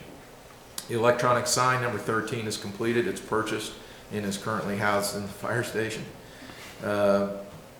Number 14, identify water and sewer projects. That's a continuous project, and that's underway. The utility department and our engineers can continuously identify projects for the future, and we'll be able to bring those to you. The code enforcement officer at number 15, there's been no progress. We didn't hire a code enforcement officer. I'm not really sure what the issue was. I went through the minutes, and the minutes seem to reflect that it wasn't so much a code enforcement officer as a new employee, but someone to do better code enforcement is what the minutes appeared to reflect. So currently, the way it's structured, our planning department, Preston Yates, our planner, is the overseer of code enforcement. The police department is also involved with that, as is building. So, and of course, right now, the planner is in charge of the building department. So, after reading the minutes, I think that's something that needs to be further discussed with this council in how to better do our code enforcement collectively around the town. Our deck inspections was number 16. It's been, it's underway, it's voluntary. John Merritt made a presentation to council, the previous council, but all of you were in the audience, on how that system works, and he's doing deck inspections.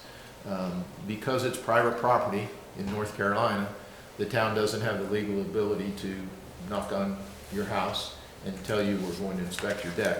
But he has been conducting voluntary inspections, and we have quite a few that have been successful. So I think it's a successful project, but it is underway. The security cameras at Town Hall, that's completed and been installed. Litter was the next one, number 18. There's been some progress. As I reported to you last council meeting, I've asked all the town employees with town vehicles to take a litter bag and pick up litter as they drive around the town. You know, as I told you, that's not going to happen overnight, but it's a change of thought, change of culture. I've met with, and boy, I can't remember his name. Met with a gentleman who's a resident on the mountain who picks up litter. David Hellenthal. What's his name? David Hellenthal. Hellenthal, that's correct, David. He's very interested. He's formed a nonprofit, Love the Earth, and he's very interested in working with the town to assist with litter pickup and cleaning the town, which you'll see today. Some of the community has sent those requests in. There's a renewed interest in doing that. We're going to address that with a comprehensive program. I don't know that there's very little budget impact. It's a policy decision. It's going to be a thought process going forward. Number 19 was dry tubing at the Sled Hill. I had to look at the minutes to find out what that was about. In any case, that was a summer use of the sledding hill. And there's been no progress made. The grass maintenance outside of town limits, which the minutes reflected was down the parkway towards Deer Creek Falls. That has been a contentious issue in previous councils. There's no progress. We are not maintaining the grass. We may maintain it several feet outside the town, but we're not going down maintaining the parkway. The golf cart committee was number 21. It's been completed, as you know. Golf cart committee met. The council passed ordinance on regulating golf carts and ATVs. That's been done. The additional recreation staff was item 22. That's been partially completed. We can talk about personnel and employees, number of employees as we go forward. The NCDOT bike lanes, there's been no progress.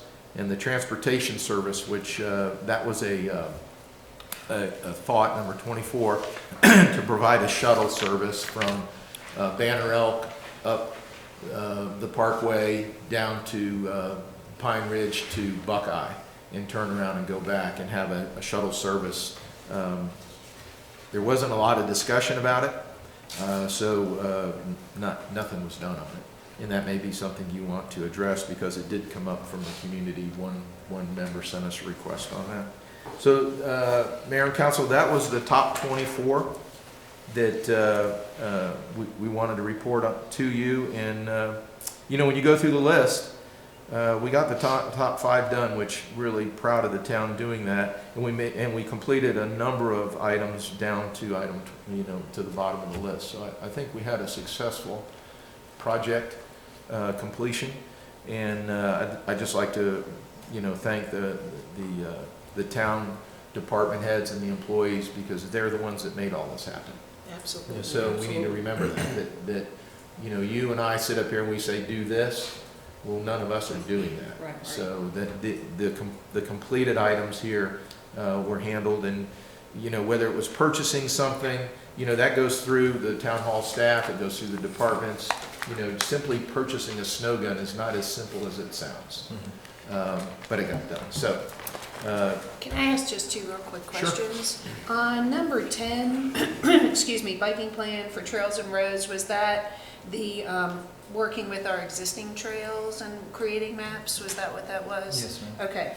And then the second one on Chamber of Commerce with that no change, what was that? To move them out of that building, have them get their own Location. building, where they Their own would, where they location. would pay rent and be responsible for their own maintenance. Okay, great, thank you.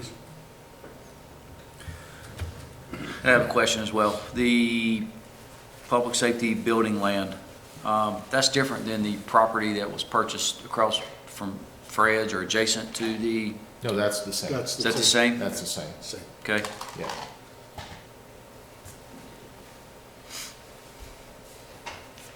That's the land across from Fred's that's adjacent to the Public Works facility, butts up against it. Yes, sir. And actually, we'd like to talk to you about that today on what our plans are for that piece of property in the 5-year range. Yes, sir. Mayor, that's it for that list. Were these listed in the order of the most comments on? Yes, those were ranked 1 through 24. Okay, Thank you, Chief. The next step would be to review the written comments that came in, leading to the point where we actually have you list down your file out of all that you've heard. So Mayor and Council, what I've done is, I've included or Tamara's included the actual letters that came in your packet. You can read them. But I've kind of summarized them for you. We got a letter, anonymous letter, that was opposed to the recent notice, the sign that I had put on Public Works to restrict or not accept contractor debris underneath the existing ordinance. So we had one individual, unfortunately we don't know who it is, so I can't contact them to explain the reasoning behind that. But that was one letter. You've got a lengthy letter from a group of residents who tell us that they're a younger group with family members, and they discuss a number of things. One of which is getting a gas station up on the mountain, which isn't something really the town can do at this point. But the crux of that letter that I read was they would like to have a better atmosphere for telecommuting residents, people who work from home. And we do have a number of people on the mountain who do that. And they also had an issue with transportation. They would like to have transportation collectively within the mountain and actually farther than the mountain. So that was included. We got, if you read through the letters, there's a couple places where the residents are, their perception is that the homes in and around their houses are not being well maintained. And as you know, we have the CPR list from John Merritt that monitors that. I believe that to be true, just by looking at the inspection reports and the CPR list. That is something that it's not going to have a big impact on the budget, but it's something that we can do as a town to, and it may go back to last year when we talked about code enforcement. I think this is something we can do as a town with minimal budget impact to begin getting those properties in our town that are in disrepair in better shape. And I will tell you, as you probably know, that's not a quick fix. When you tell, when the government begins to tell private property owners how to handle their private property, there's a lot of legal issues there. It's very time consuming. Politically, it's not very fun. But if we want to improve the look of the town and some of the buildings in disrepair, I think this is something we can do with minimal budget impact. There was a number of people who asked or commented about the trash. And that's a perception issue, and I talked to you just a minute ago about what some small things we're doing with the town employees picking up trash. You know, one piece of trash gives you a perception that there's a lot more to come, and I understand that. But I agree that we need a concerted effort to clean up the town, the swales, the roadway. And I've spoken to our public works people. We have some things we're going to bring to you at budget time for temporary workers that can come in during the spring and summer months. We can give them a supervisor, a truck, and a chipper, and drive down every road and clean up the swales. We need to do a better job with the leaves. So when trash is mentioned, it's not just the beer can or the piece of styrofoam. I believe it collectively and comprehensively it means the leaves, the broken twigs, the things that are clogging our culverts and things like that. So we'll bring that to you as we move into the budget, because our public works people have got some good ideas on how to improve that without hiring tons of new full-time employees, and we'd like to talk to you about bringing in some temporary workers. Again, cleanup was mentioned. There's Michael Holland sent us a letter on his plan for cleaning up. I throw that into the trash.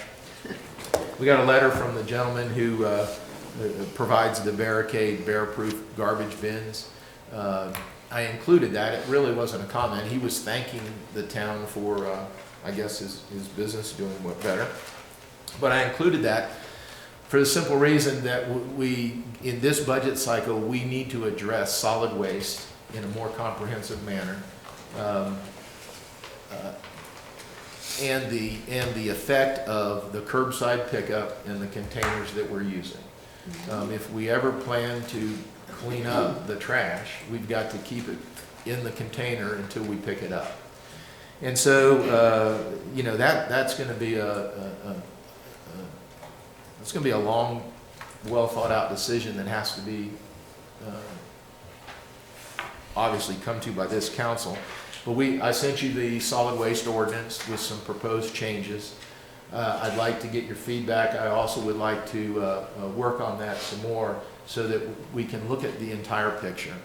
Our rates are being, you know, our rates for solid waste are being paid by the majority of the people, but there are some that don't pay at all that use our facility. We need to address that. We need to address curbside pickup and keeping the trash in the bin, like I said. So I think from a budget perspective, there may be an impact there. We'd like to talk to you about changing the service at restaurants that now have to have open dumpsters if we pick it up because of our equipment. Cannot have the front loading. But there's commercial dumpsters available that are completely enclosed. You've seen them at campsites and things that have the slide door, and you throw the garbage in and slide the door back. It's not bear proof, but it's certainly more resistant than the open dumpster. We would have to contract that out to a vendor that has that equipment. Republic Services, the one that has the franchise with the town. We need to talk about that because they're not the greatest responsive company as it is right now, and I hate to give them more business and have more problems. Yeah, I think so. But if going back to the general condition of the town, if we want to clean it up, we have to do something with the solid waste.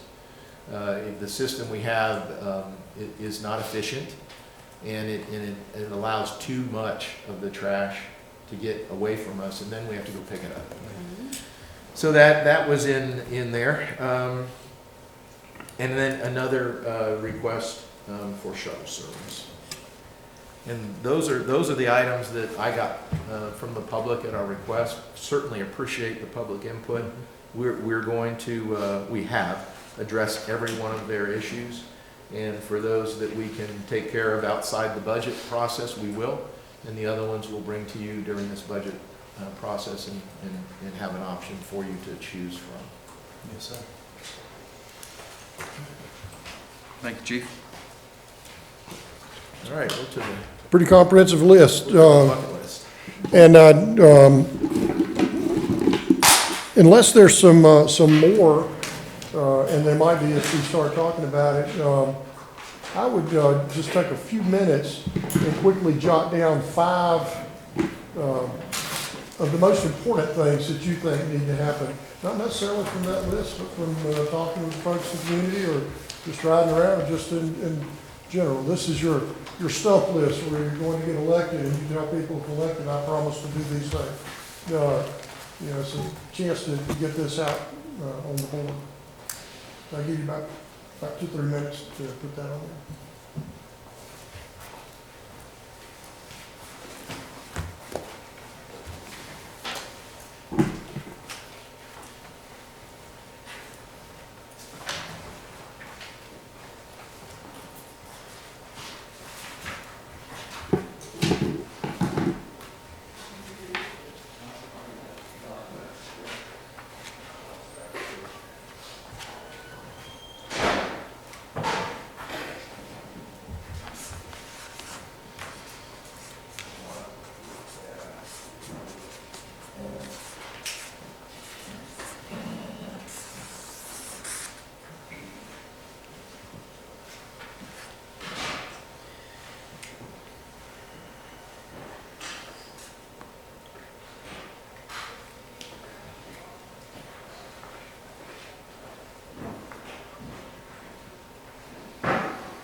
I think at a minimum too, we want to make sure that when we do this list up here, even if it wasn't on one of your 5, that we reflect those items on there that we think they're still important, that they're on this list, because we'll have the list of 20 or 30 things. They may not be in the top 5, but they're things that continue to stay in front of the board. And as the public sees those, they see that you heard them. So it may not be on your 5 list, but we want to make sure we include those, unless we're just not going to worry about it.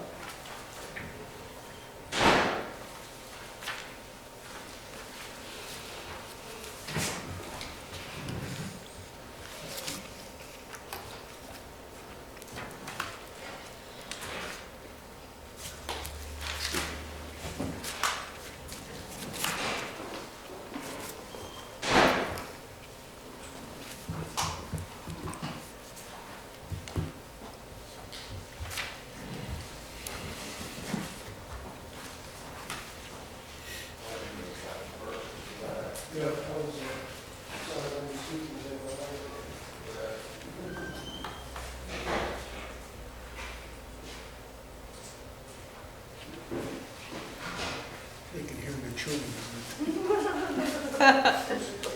On the video, they can hear you children. I was thinking that as I was eating. He was trying to chew very quietly.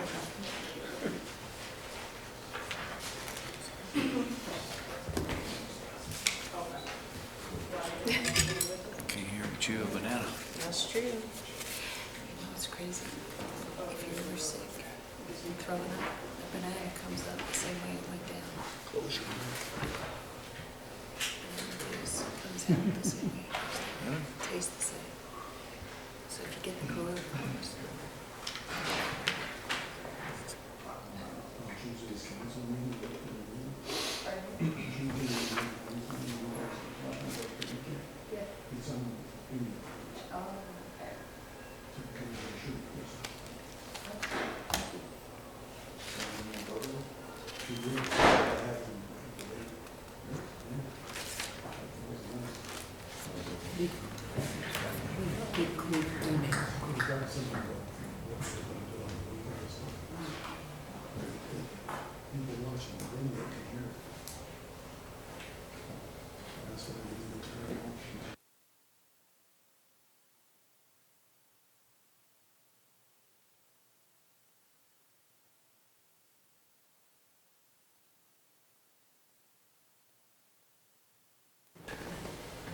Mayor, I need to correct one thing. We received an email, I think you all did, asking us Mrs. to Sugar? discuss it today, and it wasn't in the packet, and it didn't make it into a suggestion.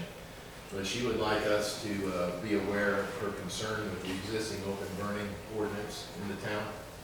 And just for reference, I've responded back to her and asked her for specific suggestions she would like us to address. As you know, 2 years ago, we changed the ordinance to reflect state statute, state law on open burning. So we're somewhat limited on what we can and can't do, but I have asked her to provide some input. And I would be remiss if she's watching this that I didn't say, bring it up to the council. Yeah, I think we had, 5 emails this morning? Yes, and 4 have been contacted. Oh, yeah, at 12 midnight, 1 o'clock in the morning. Is everybody ready? Yes, sir. Everybody's got theirs? Okay, good enough. You want to start in order, or you Yeah, I want mean, we can do that, or else you can just shout out. But I understand some of you are gonna have the same ones, so that's fine. But, We're not prioritizing yet, we'll just, yeah, no, we're not prioritizing yet, we'll do that later. I think we should do it in order. Yeah. This way here, we have Okay, that's fine, we that have works for me. Aaron? okay. You have? In no particular order, I've got Well, infrastructure. just your one, give me, Infrastructure, Okay. continuing, fire hydrants, water, sewer. okay. Are we doing one individually, or we want to do all 5? Well, I guess we could we just list all 5, and then we'll go, well, that works. When you say infrastructure, water and, Fire hydrants. Bless you. Now you're coughing. Water, sewer. water and hydrants, okay? Road paving. And then I've got common gravel, potholes. Let me ask you a question, just because I don't know. Did you have a road schedule? Have you prioritized your roads as to the good ones and the bad ones, the middle ones? We were supposed to have a study in October, which never did happen. So it just a squeaky wheel gets paid first, or it's I might suggest that that's a good idea to have that. I think we need to go back to have a road study, and so we can present it to the council. Even your public works people could tell you which are the best ones, which are the worst ones, which are the ones that tear up the most because they're get the most traffic and potholes. We've contracted for a road study. That has been. Oh, so you've already contracted, okay. Almost completed.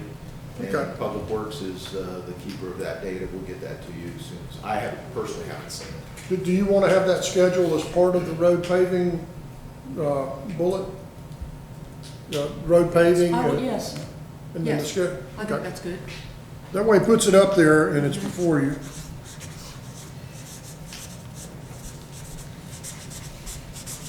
Okay? So my number 3 was water and sewer projects because it has its own entity.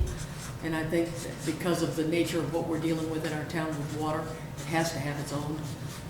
So water and sewer projects, It's number 4. is there a specific one, or is that, It just says- everyone will know what you're talking about? Identify water sewer projects underway, but that's because of Currently our underway, water okay. challenges on the mountain. I think that needs to be high priority as well.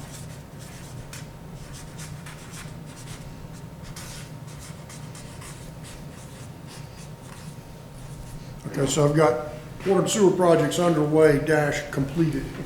That's your priority there, you want to complete it. Okay? Okay, I'm gonna keep going. Trash, debris, roadside improvement.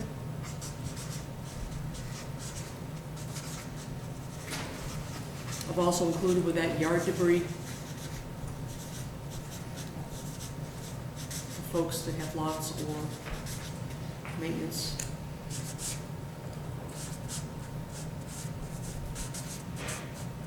Everybody understand that's just abbreviated yard debris? Yes, sir. I like Mr. Holland's plan. I thought that was a good plan with a checklist in his Okay. suggestions that he gave us. And then my 5th was code enforcement, upkeep of homes, properties.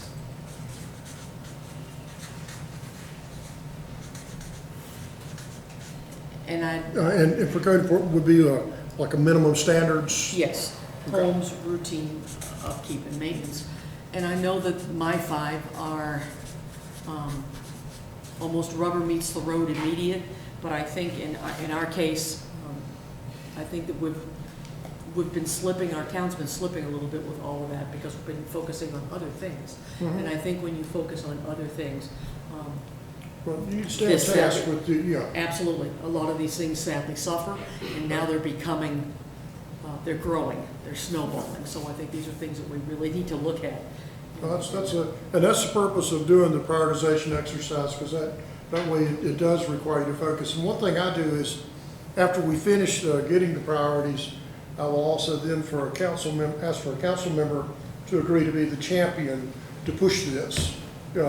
And so that each one of you will be assigned as champion to one of the 5 topics. So at each meeting foreseeably, you could have a period where you report out on the status of that project. And it's each meeting, you get a status report. That kind of keeps things moving to the forefront. You know, who does what by when has to be stated, or else it never gets done. Okay? Jimmy? Yes, sir. My first one would be resource management with town employees. So if you look at like, if a certain department is having to keep bringing guys for overtime, it might be an area to where we need to hire a full-time guy to help them. Okay, so help me understand, because sometimes resource management means raising money. Is that resource management? Maybe with employees or personnel. So if a certain department, say, Human resource management? yes, sir, yeah. Okay. To keep from making that look funny, I'm just gonna do this. I understand what you mean. Yeah, sorry if that came out confusing, but the whole point is to help the employees if they need additional help, and instead of wasting money with overtime, if we need to hire additional help, we need to know so.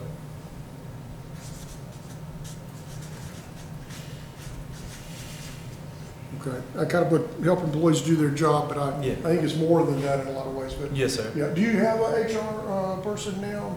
It's our town clerk. Okay. So town clerk and HR? It's a bunch. Okay. The second one would just be efficient with like the materials we have in the buildings, making sure they all have LED lights, certain, like in the rec department, I think in the rec center, there might be an AC that's still leaking, just So, maintaining what we already have. Upkeep, Maintenance. upgrade, Maintenance. Facility maintenance. facility maintenance. Sure.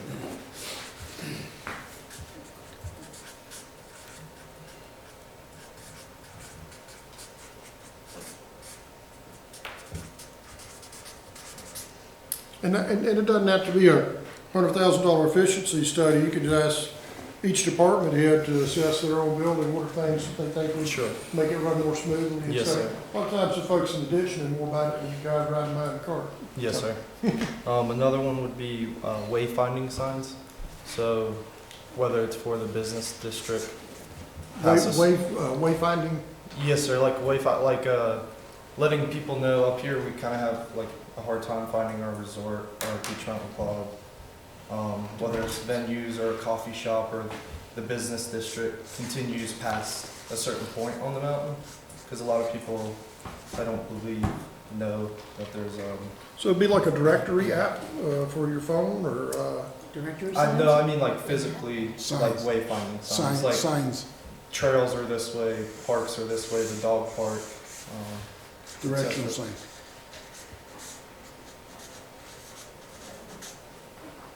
so it'd be wayfinder markers, or maps, markers, like a post. I'm sorry, I'm dense. No, it's okay. Yeah, It's a wayfinder, so I'm driving into town and I need to know how Maps, to get to. directional maps, No, and like- signage? trying to think. Have you been to Rock Hill, Mm-mm, South Carolina? Yeah, They have a formatted sign on their poles that Mhm. says, you know, the recreation center, the convention center, directional finder sort of a thing, like when you go to they're a, color coded. yeah, you go to a large complex, it tells you the red, zip, red, yeah, okay.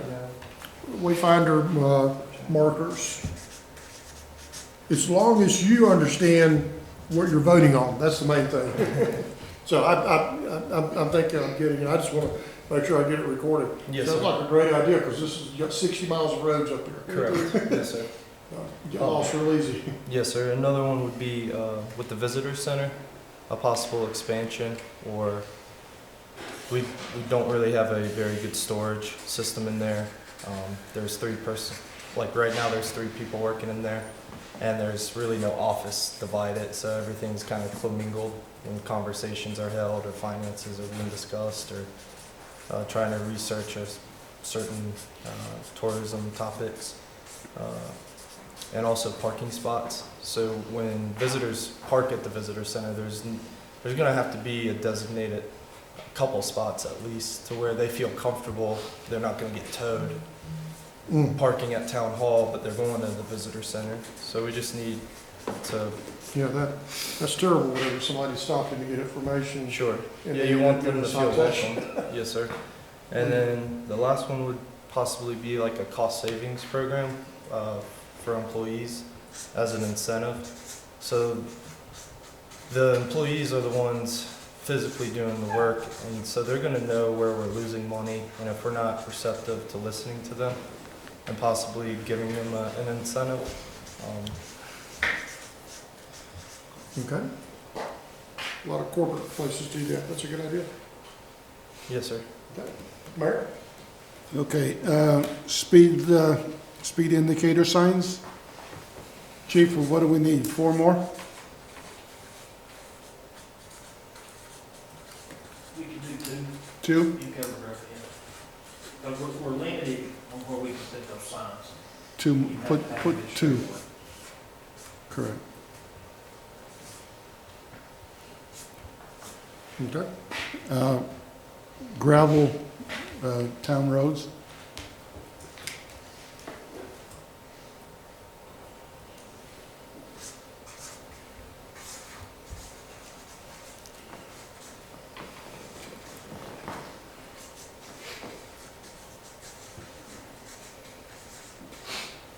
Okay.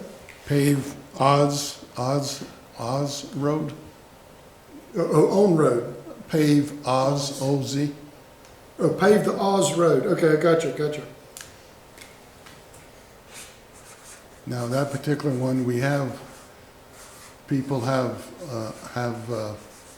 committed money.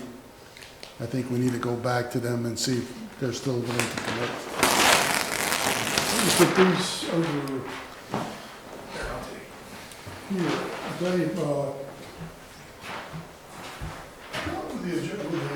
with the screen, and I can. Well, you're gonna, okay. You start over there, okay. Just don't put it under that bottom left picture. What we're gonna do is I wanna have them across the board, and then whenever we start going down prioritizing, I'm gonna be writing on them, so I'll make sure that it doesn't bleed through on the.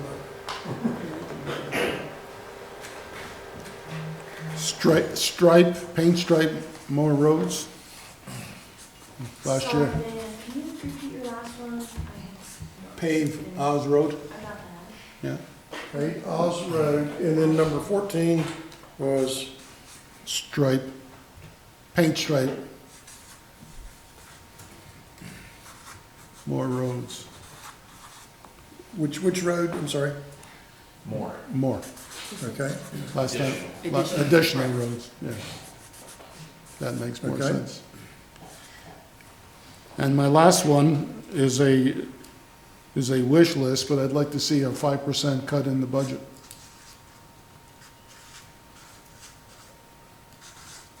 I think some of the departments can become a little more efficient. okay. Does that tie anyway to the tax rate? That's a goal? No, not necessarily. I think that I some. mean, I was just tossing that out, I didn't know if it was a. No, but I just think some of our departments are dependent on the town to fund them rather than be a little more aggressive in becoming self-funding. Okay. Good enough. Roger. Water intake project. Say again, water? Water intake project. Oh, okay.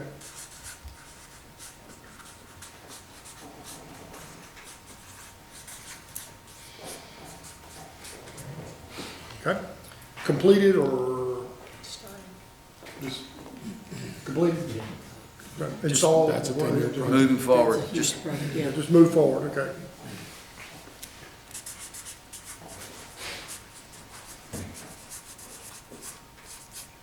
Yep. Okay, paving the back gate for emergency and economic development.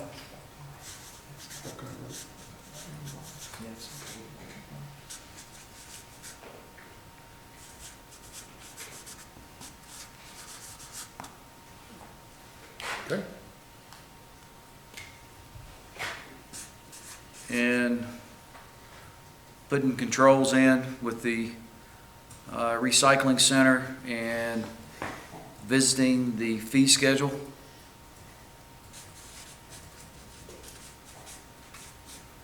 And if that's already in the works, Chief, we can scratch that one and I'll go to something else.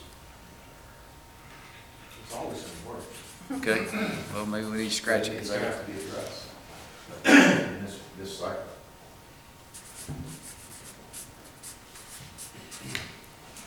okay.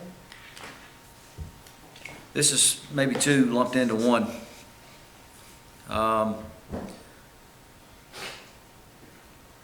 Landscaping.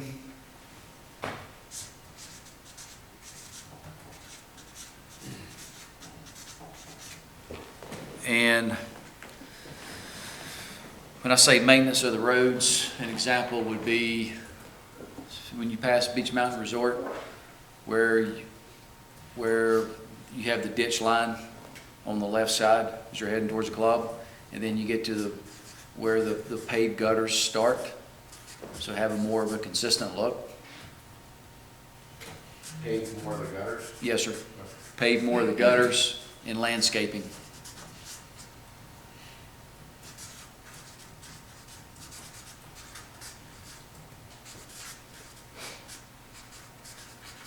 And I'll buy your lunch today if you let me give you 6 rather than 5.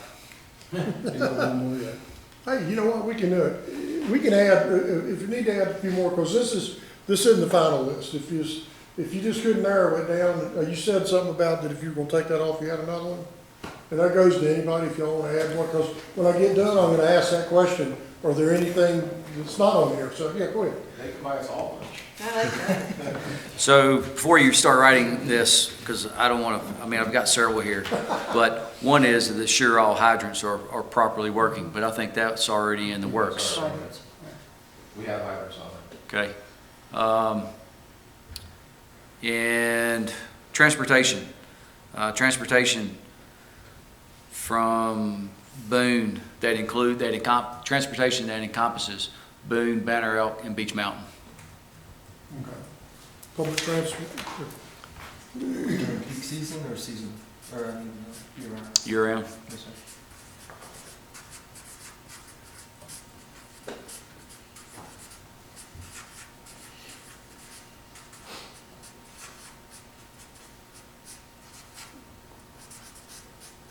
And this is just, I was going to use this one, but just maybe more of a comment, and that's to make the website more user-friendly.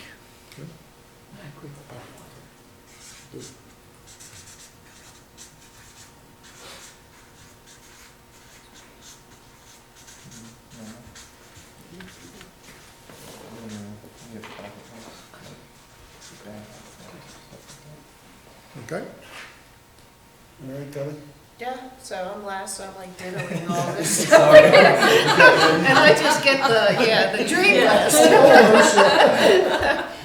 My first is a contingency plan or some type of contingency budget for the Emerald Outback.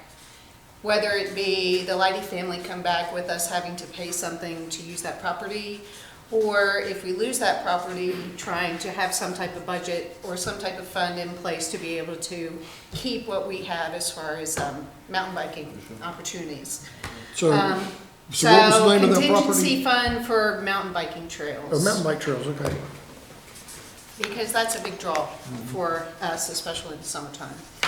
My second would be, like I said, I'm wish listing.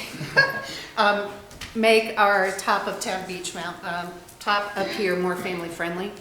Some type of playground over at the Bark Park that would attract more families. We didn't do the dry tubing because the resort offered the dry tubing. So this would be something that would offer families something else to do that's up where the businesses are, up here at Town Hall. Number 3, I think would be a great addition to this town, would be expanding that streetscape and just making it a basic sidewalk that goes from Fred's down to the resort. Because there are a lot of people that walk Beach Mountain Parkway, and I don't think it's the most safest place for them coming around those curves without having some type of sidewalk that could also possibly be turned into a bike lane. How many have I had? 3? Okay. Expanding our Beach Mountain app and our social media presence. Most tourists at this point get all their information from social media. And tourists that visit this town will be using that app to see what is offered versus picking up pieces of paper or going to websites. So part of that is really, and I know Chief talked about this, but expanding our social media presence in the events and offerings of the town, because that's, again, where most people get their information. Okay. Did I do 4? And then my last one was, let's see, we already did paving Buckeye Road, right? I think also just basic bathrooms down at Coffee Lake, because during the summer, that is one of our biggest used walking trails for. So restrooms. So restrooms, Coffee Lake, I'm not talking Okay. Taj Mahal, I'm just talking basic restroom, because during the summer, that is a big draw for a lot of our summertime residents, and something that's clean and nice and basic. And that's it for me. Chief, you got top 5? Any to add? I get some. You named it all, that's all. Well, I noticed you were checking out your sheet. I did. You've checked off almost everything. Hey, 2 things I haven't heard. Shane Park, we really need to figure out, going through this budget, what we're gonna do there. And it's important to me, and I know it's important to you, we just didn't talk about it. Employee safety and training, we need to put some resources in that direction. Everything else you've got? In terms of the employee safety and training, is that something that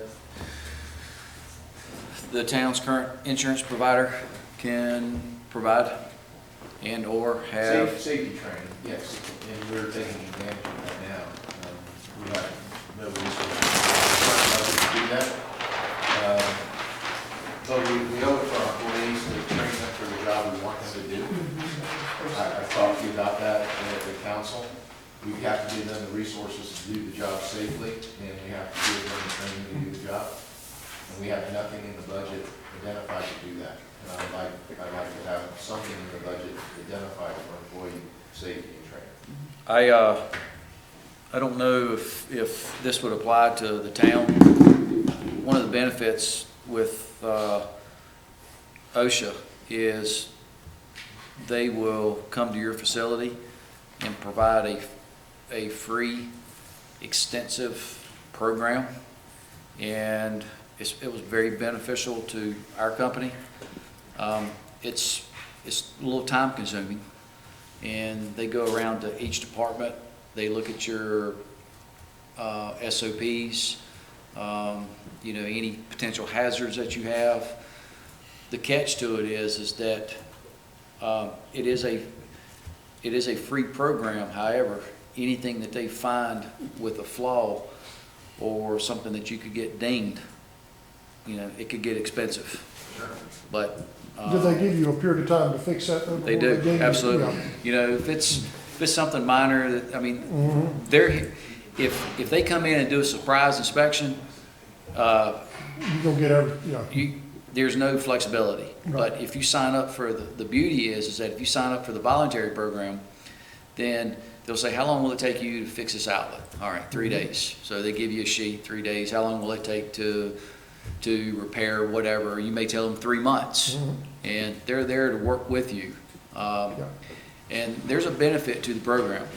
We did that at Blowing Rock, and it also, at that point, it gave us a 1-year exemption unless there was an accident, that prompted it to come. A 1-year exemption from them showing up, which was nice. Actually, it gave us a 3-year exemption. Wow, yeah, that's right. And, there's, as you know, there's paperwork involved. Well, But there's a lot of benefit to it also. the first place I took them to was the firehouse, because I knew that would be squared away. And the first place the firehouse I went to was rescue. And so I walked in there, and there was no one there, but there was a door on with a light in the very back, and there was water coming out. I thought, oh God. So the OSHA guys with me, we walk in there and look, the water's coming from a water heater that apparently they disconnected and they were trying to fix. The panel was off, the wires were exposed with no nuts on them, and there's water on the floor. And I turned to the OSHA guy and said, maybe we might want to start somewhere else and let's have a chance to clean this up. And he said, oh no, we're writing this one down. He said, that's huge, somebody could have died. So you never know what you're going to find, even whenever you have your own thing.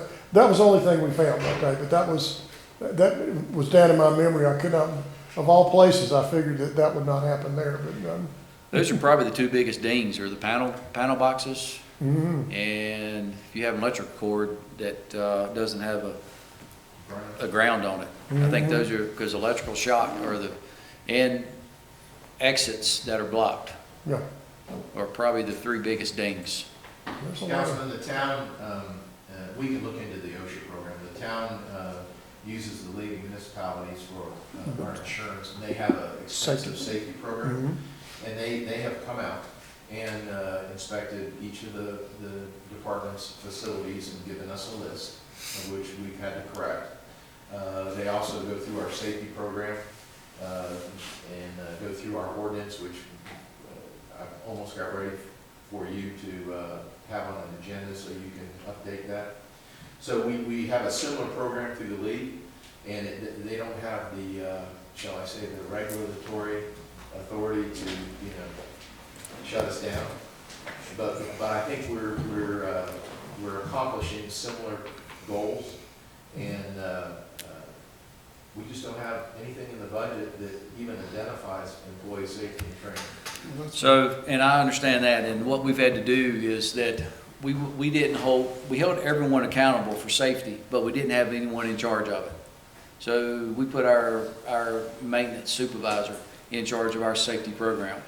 And then, if there is an issue, and again, we were able to, we didn't put it in the budget, that's part of his job.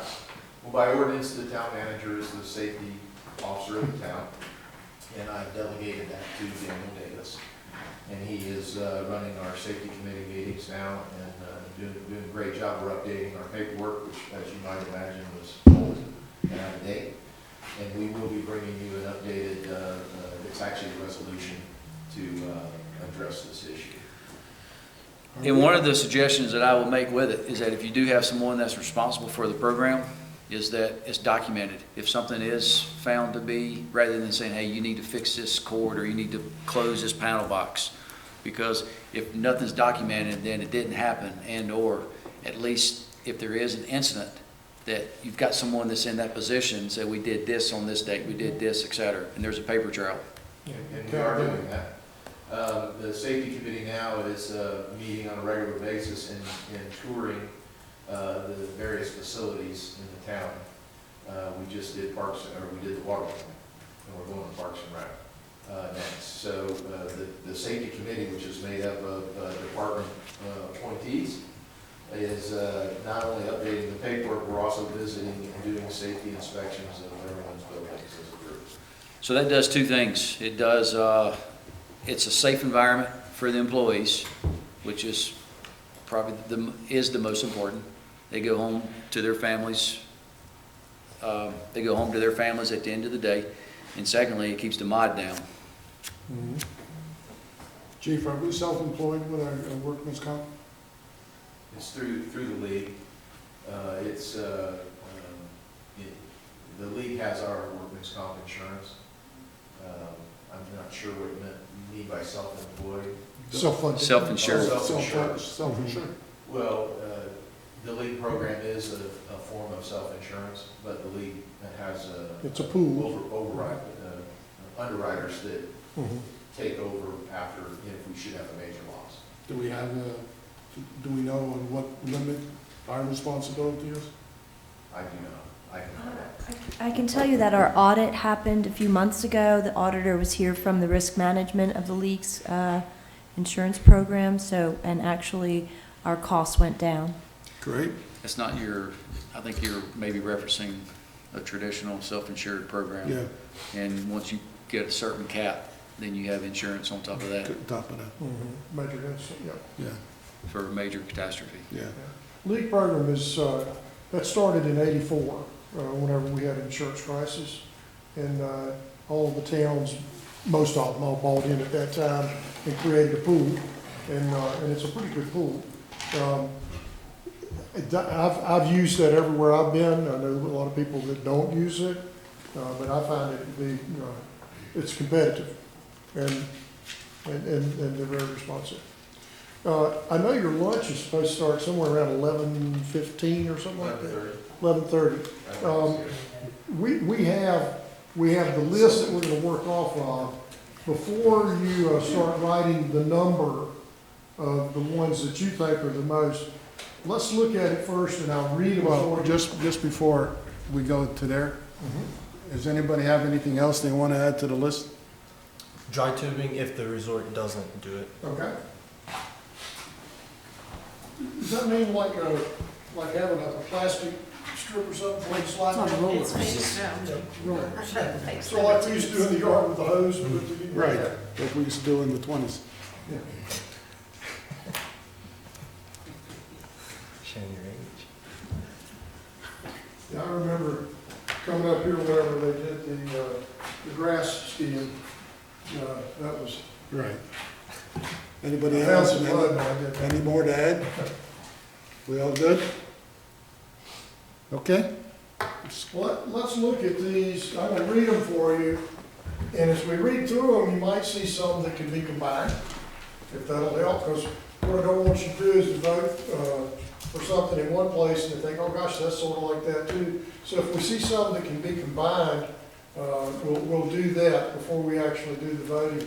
And I thought what we would do is, we'll do that combining review, and we'll let you guys write down during lunch the numbers. And when we come back after lunch, we'll knock out the prioritization. And I'm gonna be bold and say I might have you out here about 2 o'clock. Would that be okay? Well, unless you got something else you wanted to do. Yes, I do. Okay. Well, this part of it will be, so I will have gotten y'all out here by 2, and I think that's a good thing, so. I'm gonna keep waiting here to 5. Yeah, I'll try to read my writing so that you're able to see it. Number 1 is infrastructure, water and hydrants. Number 2 is road paving, scheduled maintenance and repair. Number 3 is water and sewer projects underway. Well, I think we can combine 1 and 3. You think so? Yeah. So y'all agree to do that? I agree. Yeah. Okay. I think 2 in the Buckeye paving too Yeah. could be combined. Okay, so we're gonna combine. 1 and 3. Okay. What I'm gonna do is put a hash mark through here and put 3 there. Can y'all see what I've done? So whenever you see that, you know that it's already up there. And what did you say about number 2? Number 2, and then the Buckeye paving, what number was that? It's 17. 17. There we Okay. go, 2 It's and the back 17. gate. Oh, the back gate is Buckeye, okay. Yes, sir. Let me cross that out so that we don't. Now, what about with the infrastructure and water? Would that be the same as the Watauga intake? I think so. Yes. Yeah. So we can combine the number 16. We can combine 16 with 1 and 3. Okay.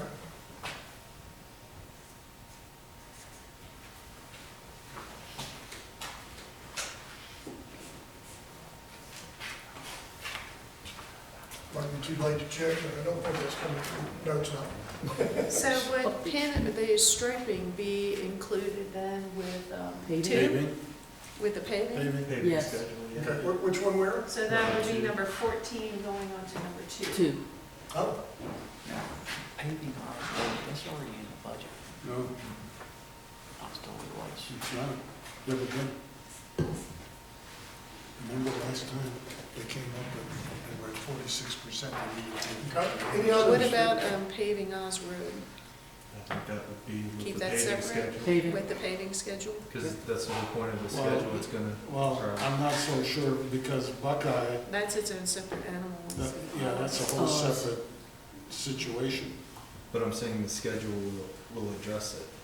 Yeah, but how are you gonna prioritize it? I mean, we always want Buckeye to be paid, but are we gonna accept this, pay 2.2 million to pay out of our budget?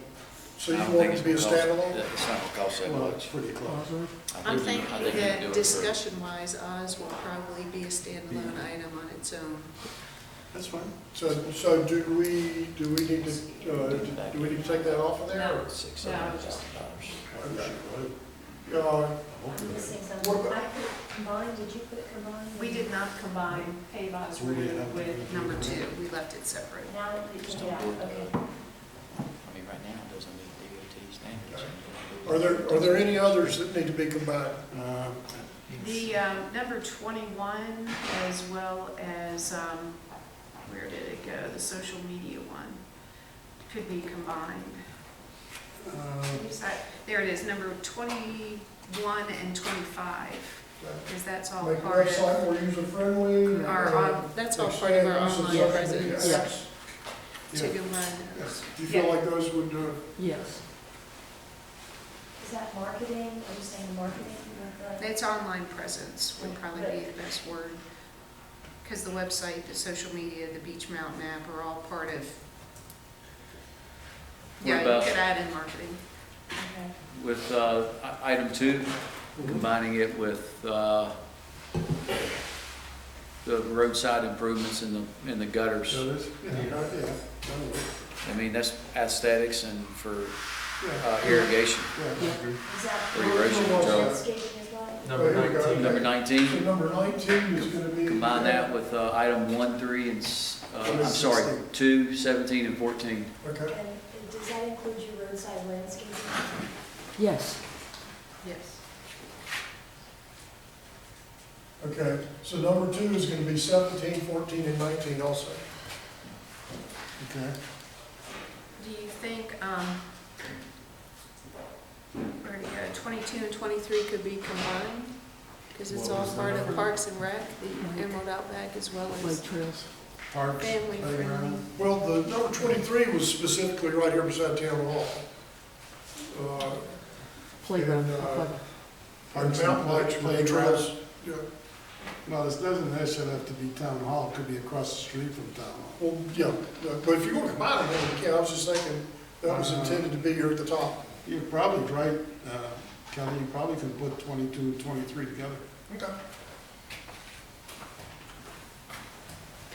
Chief, what was the Shane Park? I know you just mentioned Shane Park. What were you specifically looking at budget-wise? Well, Shane Park is getting ready to start construction, and the budget is somewhat fixed. The town put in $200,000, and the last council did, and the TDA's put in 50. And there's been about $138,000 worth of private donations, and that has kind of stopped, so we've got a fixed amount. The plan for the park is far greater than the dollars that are in the budget. But we're beginning construction, and we're going to do phase 1 and probably spend most, if not all, of the budget. If the town council wishes to have the Shane Park included in the next fiscal year budget, we need to know that. If you do not, I need to know that also, so that we can report that to the group. And the expectations will be that once we build what we can with what we have, barring other donations, that the town isn't going to put any more taxpayer money into Shane Park in the next budget cycle. That's why I brought that up. just one quick question on that. The amount that we currently have budgeted, is that still including that public works or the water feature money? So is that what we're still sitting there with, or are we talking now the donations and the 50,000 from TDA? Well, let me try and answer that. No, the utility is no longer subsidizing Shane Park. Okay, The utility is going to pay their fair share of the square footage required to enclose the well okay, in the Shane Park bathroom building. okay, And that's been estimated to be $30,000 budgeted. The $118,000 that was a contribution by the utility is been removed and Okay. put back into the utility.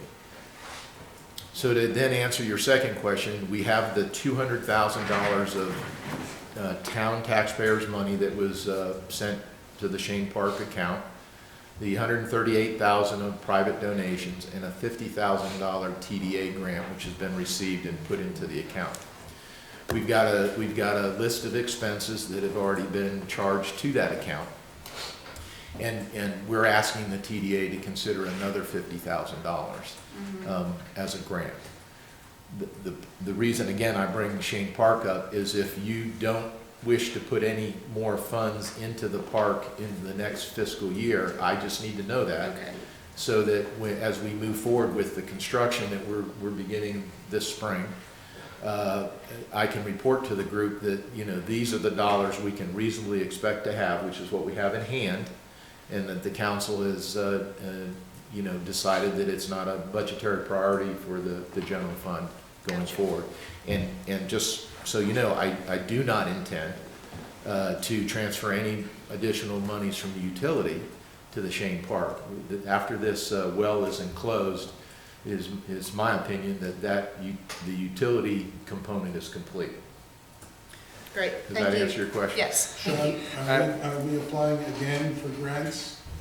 At this moment, no, we're not. Because the program just reopened this. Yeah, the application deadline would be May 1st, but we're kind of on hold again to find out where we stand, what is going to be done with the current budget that we have. Because, you know, if I go to a ask for money that I don't need, that doesn't look good. So at this point, I would say hold off until possibly next year. That way we would know what needs to be done to complete the park. Okay, because the original approval of 400,000 was based on we getting a grant. We advanced 200,000 this year. So there is no, I mean, I don't think anybody is going to advance any more money. Well, and that would, also you would have to agree to match whatever I ask Right. for that grant. And so that's why Correct. I think, my opinion is it's best to probably hold for a year. That creates more work for me next year if we apply, but, I think that's just a better idea for right now, just to see where we are, and what we can do with our current budget. After the big expenses are the bathhouse and paving and the parking lot. Right. We're trying to work on cutting the parking lot down in size to, one, we just didn't need 35, 40 Correct, parking spots. correct. Obviously, Mayor, we can't ask for a grant without having matching Matching funds funds. in the budget. So if, Well, it was in the original budget. my point is, in the budget we're talking about now, if you choose not to put anything in for Shane Park in the fiscal 2021, then I can't go ask for a grant. Okay? And so your recommendation is to wait 1 year? I think we should wait just, again, to know what it is that we would be asking for. And it does not affect us at all for the grant. I talked to our resource lady, she said just make it phase 2. You know, we're starting the project, and then that way we know, do we need a fishing gear or whatever it may be. So I think after we find out our final numbers, we can kind of keep that with our budget, then we'll know where we stand. Okay, answer that question. This is my opinion on Shane Park.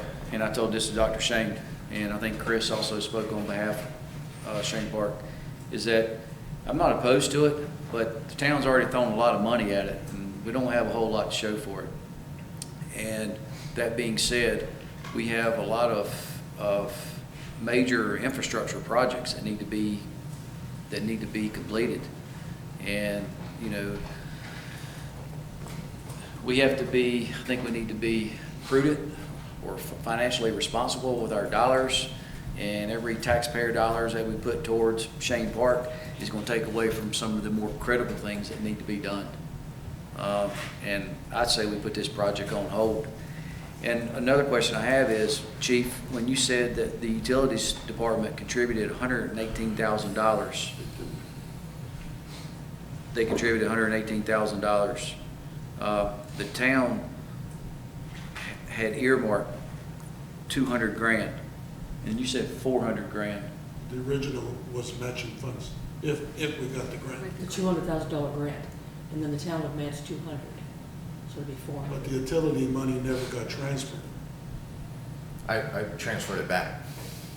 And Wait a minute, you're saying it didn't get transferred, and he's saying it Well, did. well, it was shown as a budgeted item. It was transferred from the utility to Shane Park, $118,000, and it was meant to build the water feature. We had that discussion in public of my reasons for not doing that. So that $118,000 was put back into the utility fund where I believe it belonged. We have transferred $30,000 to pay for the square footage of the pump enclosure, the utility share of the pump enclosure on the new bathhouse. So the utility has paid $30,000 for their share of that pump house. The utility does have to enclose their pump. They do have to heat it, the well, and there's a cost involved in that. And we took the square footage of that enclosure and came up with a somewhat good guess on $30,000. Now that's going to be a little flexible because we don't have a set contractor bid yet, but it would be easy to figure that square footage out when I do. So those monies have been put back. The difference has been put back into the utility. And then I want to make real clear that you hear me. We're not taking any additional utility funds for Shane Park. The utility has paid their fair share. We've collected it, and there is no more utility money to be transferred to run Shane Park or build Shane Park. So that $118,000 transfer out of the utility fund to Shane Park was not reported to previous council? I don't know. I'd have to research that. It would be required to be reported in. Isn't it required by? It'd be in the minutes, but I wasn't here. I didn't report it. I did report to you that I took it back, but I don't know if it was reported. I know you have a full plate, and I'm curious if that was reported and was in the minutes. I don't think it was in the minutes. It's easy to check. Is that something you want me to do? Yes, sir. Yeah, I'll do it. So just for my own clarification, so Shane Park is on this list of priorities for council to decide whether or not we are going to commit additional funds on top of what is currently sitting there waiting to be spent on the build of the park for next budget cycle. Yes, ma'am. Thank you. I have a question I'd like to ask. When the grant was it written in-house, or was it written by, did we contract out to a professional grant writer or services? No, I did. Okay. It was in-house. This past year, it's regardless. We can talk later about it. Oh, okay. Thank you. If I could clarify my short answer to you, Councilwoman. I look at Shane Park on this list as being capital money that's put into further construction. And the answer to you is no. If you don't put it in there, we're not going to put any money into capital construction. For every asset that the town is building or has built, there's maintenance costs. And that hasn't been taken into consideration with Shane Park, in my opinion. So when I've been meeting with the group and going through the expenditures, there is no accommodation in the budget, this budget or next, for maintenance. And it's premature for me to bring you a number other than to say that there is additional costs involved in maintaining the park, because we haven't even constructed it yet. We don't even have the final drawings yet, so I'm not sure exactly what we're going to be maintaining. But I can tell you this, that for every asset we put in place, there's continuous maintenance that's required. There's a cost involved. And that will either be absorbed, and we can't keep absorbing it, in the existing operating budget, or I'll come to you and say we need to increase Parks and Rec or Public Works to maintain these facilities. So, you know, paying for it up front as a project, it may or may not be a decision that that you want to go forward in. But understand that every time we complete a project, there's ongoing maintenance. And that is going to have to be factored into the budget, either absorbed into the departments, or at some point, we can't do that anymore, and there'll be additional costs. So I want to add to what the chief said, is that was one of the questions that I previously asked about. There was a lot of dollars that were being contributed to Shane Park, dollars I think were being spent without council's approval, dollars that were being shuffled around. And I asked what the maintenance costs are, and that's an important question. And it's important to have a solid answer and not a guesstimate. There are too many unknown factors here with Shane Park, and I'm not comfortable moving, and for this reason right here. We don't know what the maintenance costs are. We don't know what we're getting into. And I think this project needs to be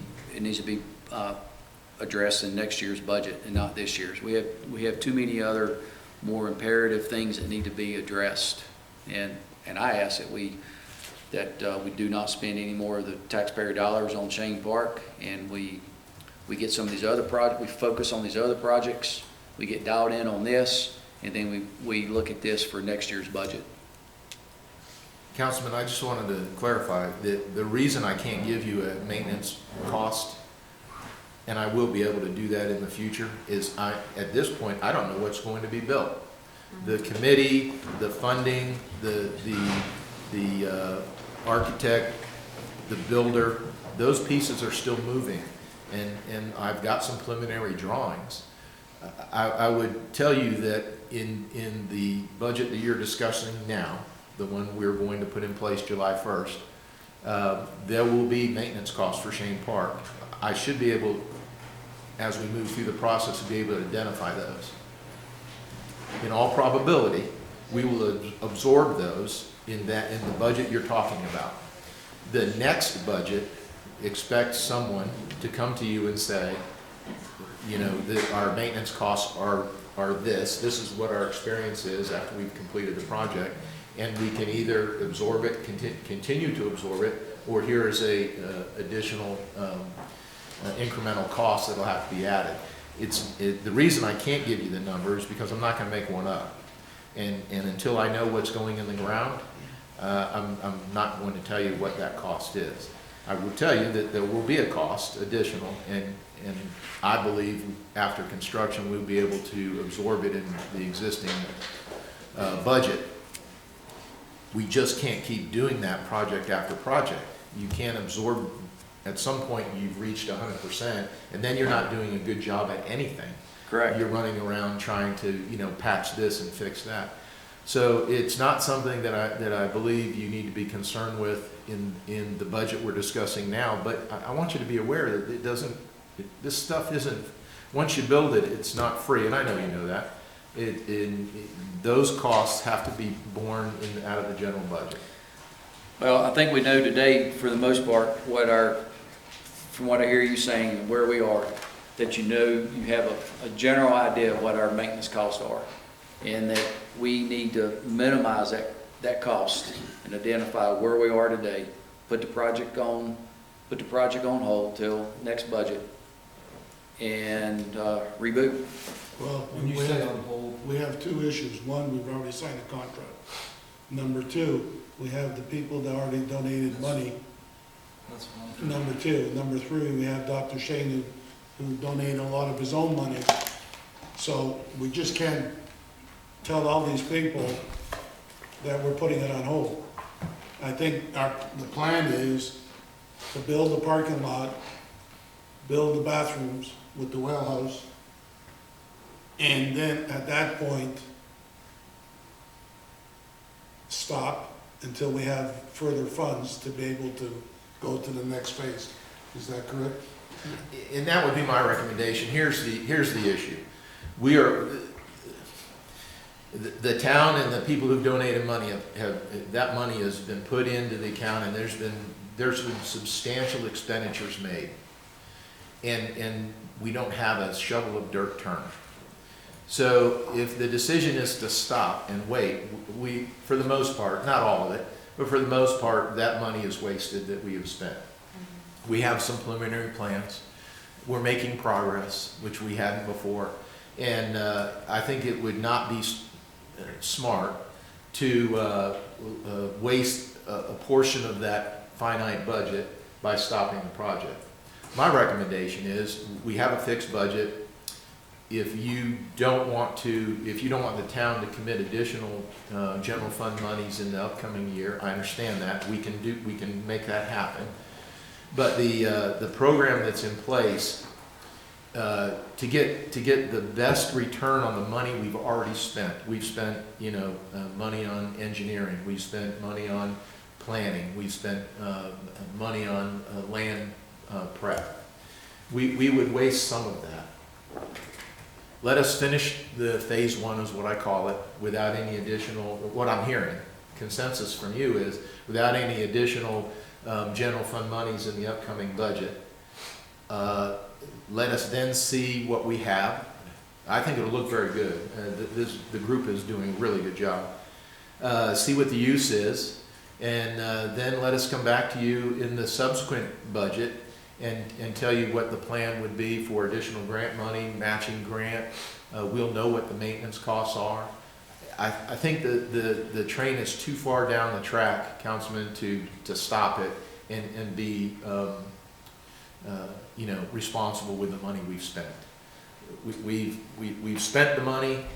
We're on track to get it done. As the mayor pointed out, we've got a contract signed with not only the engineers and the contractor, which we're negotiating this change of the water feature. But at this point, and I'll do whatever you want, but if you stop the project for a year, we will have lost a substantial amount of that investment. And I would ask you to reconsider that and let us go forward and at least complete the phase we have funded, and with the understanding that there's no additional general fund monies in the next budget. One other additional question, and I know we've already got skin in the game on the park, which I get.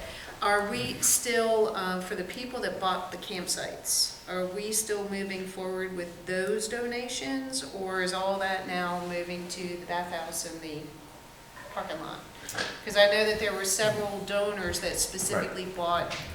A small portion of that $138,000 of donation is specifically earmarked for specific items. We will not use that for the bathhouse and the parking. Okay. It doesn't mean that we'll be able to build those campsites with the donations that they have given us, and we may need additional funds to build all 7 campsites. But the donations that were specific, and we know which ones they are, how much they are, and who they came from, those will not be used for the parking lot, the bath facility, or anything else that they didn't specifically donate towards. Great, thank you. Is there an accurate list of all the donors and the contributions that they've given towards this project? Yes, sir. Okay. So I want to make sure I understand, I hear you clearly. So where the project is today, and when I say stop the project, if things are already in motion and it just makes financial sense that we're so far down the road that you can't turn around and go back, it doesn't make sense, to stop and then have to absorb or eat whatever those dollars are. So from where we are today, and I actually would like to have maybe get more detail on where we are, what's been done, what needs to be done next, But if we move forward with this project, how many more dollars are you, tax dollars, are you looking to spend to get to a point where there will be some return on our investment with everything that's been, all the dollars that have been thrown at this? It just, to me, it seems like that from the beginning, from a financial standpoint and a planning standpoint, it's been poorly executed. Well, That's my opinion. Well, hopefully, we're fixing that. To answer your question specifically, the town committed $200,000. And what I'm hearing today is that you're not willing to commit any additional general fund monies in the next budget. So if that's the case, to answer your question, there will be no more general fund monies expended to get Shane Park up and running. And what that means is there will be a parking lot, a bath facility, which I think you'd be very proud of, and our well enclosure.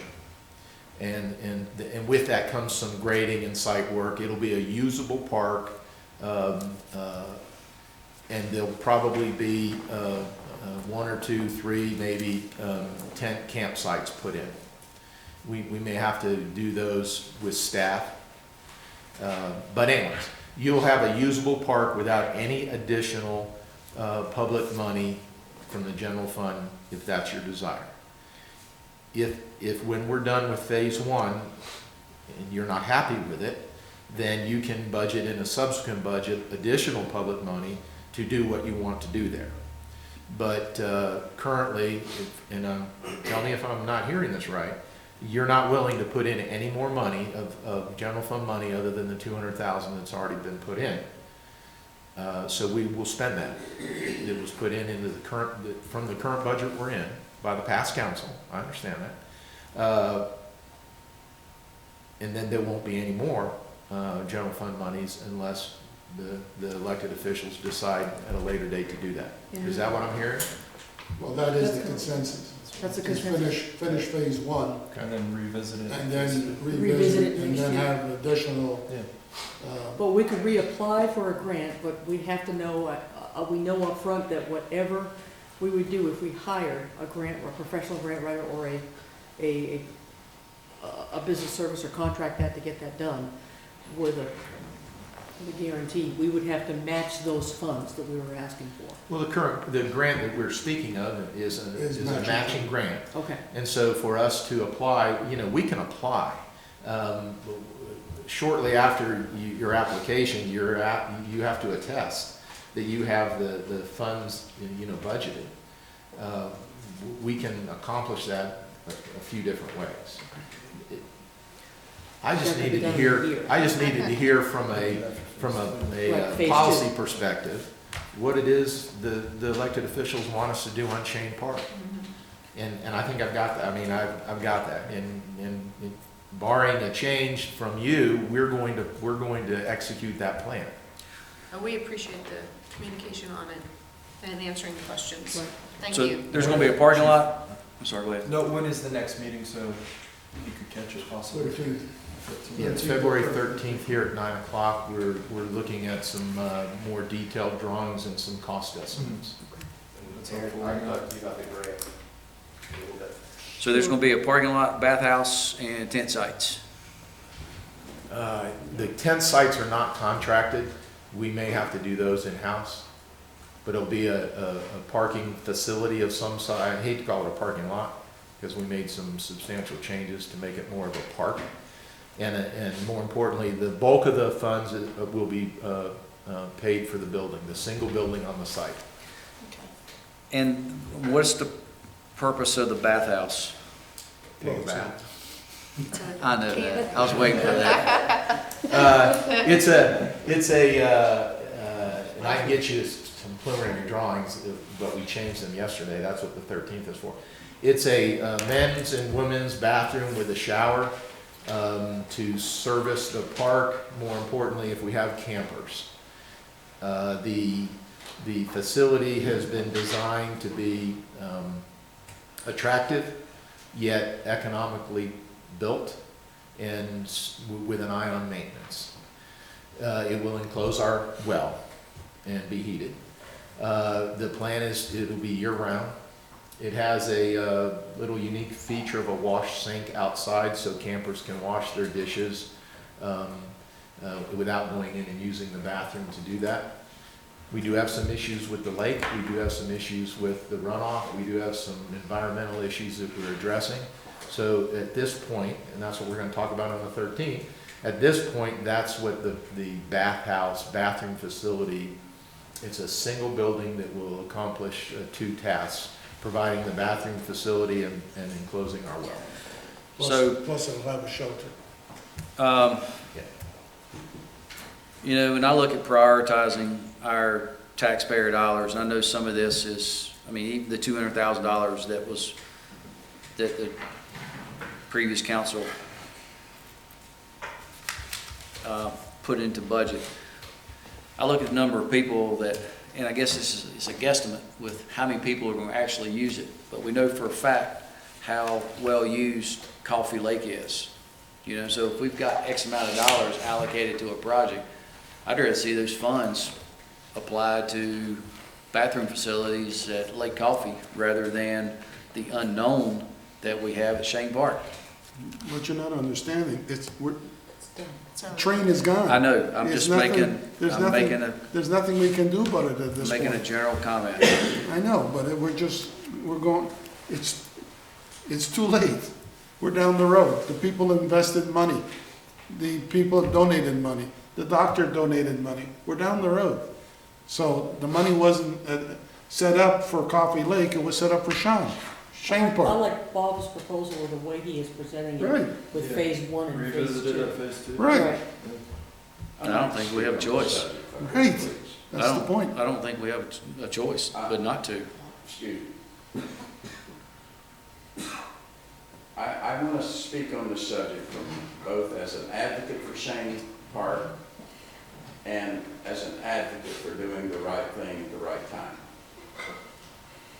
I'm going back in history for about 2.5 or 3 years now on this project. I was asked a couple of 3 years ago to kind of get involved in this for whatever reasons, and I did. And the history of this is that we were told that the property had been donated and there was a good possibility. I mean, we were sold on the fact that, if I'm remembering correctly, that we had a good opportunity to get a $400,000 matching fund for a project down there to build a park and maybe an amphitheater and a few things. And I recall in some of the council meetings that everybody looked very favorable on that, and no one really ever discussed, as the chief just said, what is going to be the maintenance cost of maintaining this thing. And it was like, kind of said, well, we can take care of it within our general budget that we're already doing, which I don't know that anybody really believed totally, but you know, there's ways you can do things with existing staff and things. We set out raising funds. We've raised about $135,000 or $40,000.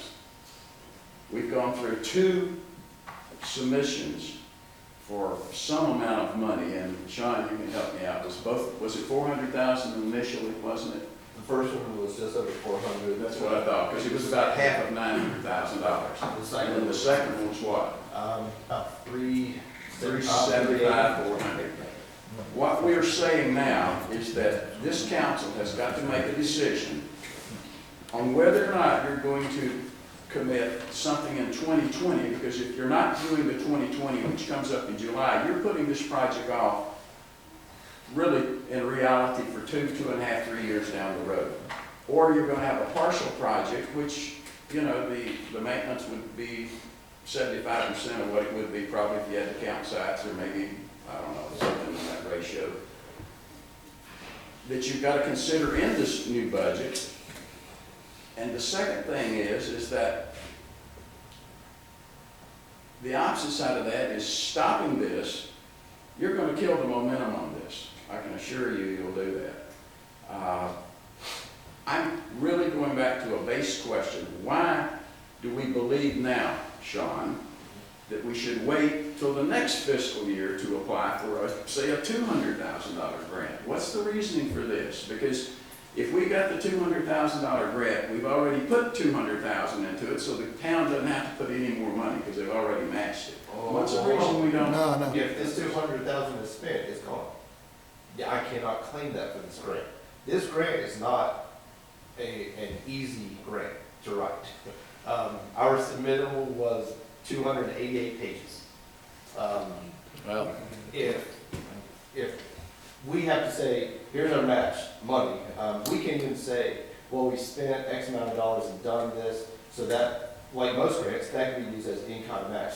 This won't even. This doesn't apply that This way? will not take that. It will have, you have to have the money, whether it's, we're raising it, that's why the second year around, when we said, we have X amount raised, we have money from TA, yada, yada, we looked really good.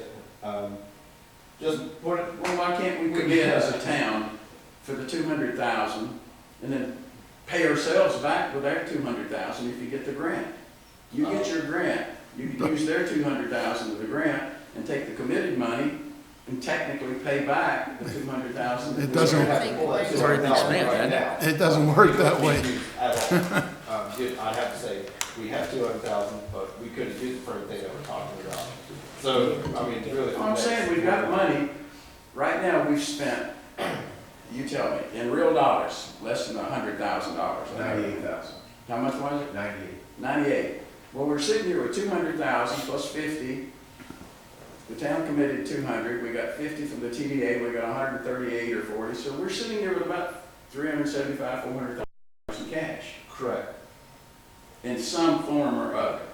But if we were to apply for the grant and say match our 347, there's not another dollar that could be spent. We'd have to lock it right now and not do anything for another year.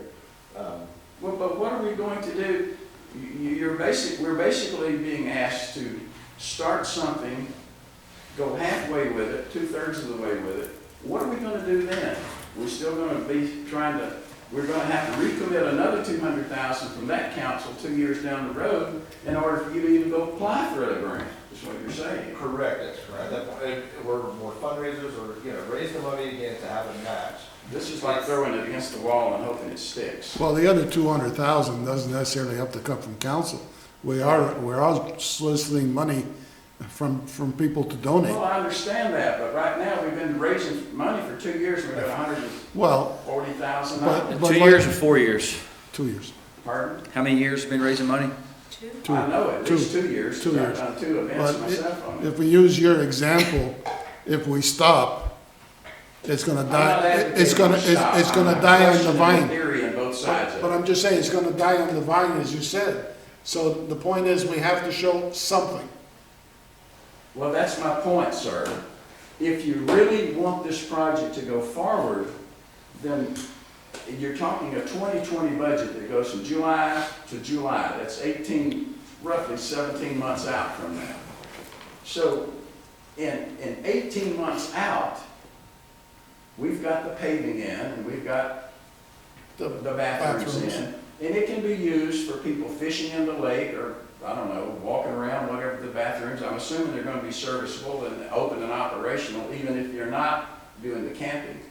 Is it just going to stop there if you don't raise the next money? Or are you saying the board, because these questions are going to be asked. They're going to be asked of me, they're going to be asked of him, and they're going to be asked of every one of you on this board. And they're going to ask you how much maintenance per year are you putting into this? Is it 100 grand, sir? Is it 20 grand? Or is it 50 grand? And the chief said he's going to get a number for that. But it's hard to raise money on the come if you don't know what you're doing with it, how you're doing it, and when you're going to do it. And I think that you really need to have some clarity on this, because I'm confused on it. And I'm involved with it on both sides of the coin on this thing. Let me ask you one question.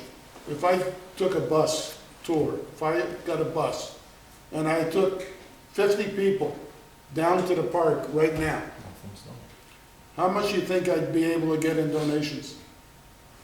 Out of 50 people, you'd be lucky to get 5 grand. Right, but if I have a bathroom, I have a parking area, I have some campsites, I show you a map of what we have and what we're planning, I'd have a lot better chance of getting donations I don't- from those people. I don't deny that. I'm just saying from a clarity point of view, what is your intent? If you don't get the donations, are you saying the town, if you guys are the ones that's gonna be voting on this, and you probably would be in 2 years, are you saying you're just deferring it, or you're stopping it? That's the difference. Well, I don't think we can stop it. Well, the original plan, or the original idea when we voted on it, was that if the donations and the grant matched to be able to do the park, we were gonna contribute half of the grant. We were gonna match the Which is grant, $485,000. 450, I believe. So what's changed in this? Well, because number one, we don't have the grant. No, see, you're playing both sides. And number two, You don't get to even go for the grant based on what he said unless you're still committed to doing that. well, yes, but the second part is, the doctor was also thinking he was gonna be able to get $250,000 in donations. Well, but you shouldn't have made your decision based on that. You're either gonna commit on behalf of taxpayers or you're not, one of the two. Right. And, you know, That's the way it was presented to the council at the time. because I'm gonna tell you, Correct me if I I'm wouldn't know wrong, how I'm to thinking answer that this we question committed to phase if anyone one. asks me what's going on And with then at Shane the Park. end of phase one, then we Right now, it's revisit gonna this be a again. paved parking lot with Okay, bathrooms, just making which sure. allows you to do what? Go fishing, go up, go to the bathroom, and clean your fish and go home. And to me, that's not a park, that's a parking lot. Well, You gotta start somewhere though, Mr. Frank. Pardon? We gotta start somewhere, you know? Well, I'm not, hey, listen, I'm pro for doing this. We're looking at this list right now, and we've got to come up with a top 20. Shane Park is very important, there's no doubt, but we've got to get started on what's most important Yeah, on but this list. Jimmy, here's reality. Here's reality. You're saying that if he goes out today and does this grant and gets, let's call it Well, $250,000. this is what I'm saying. Well, listen to what I'm saying.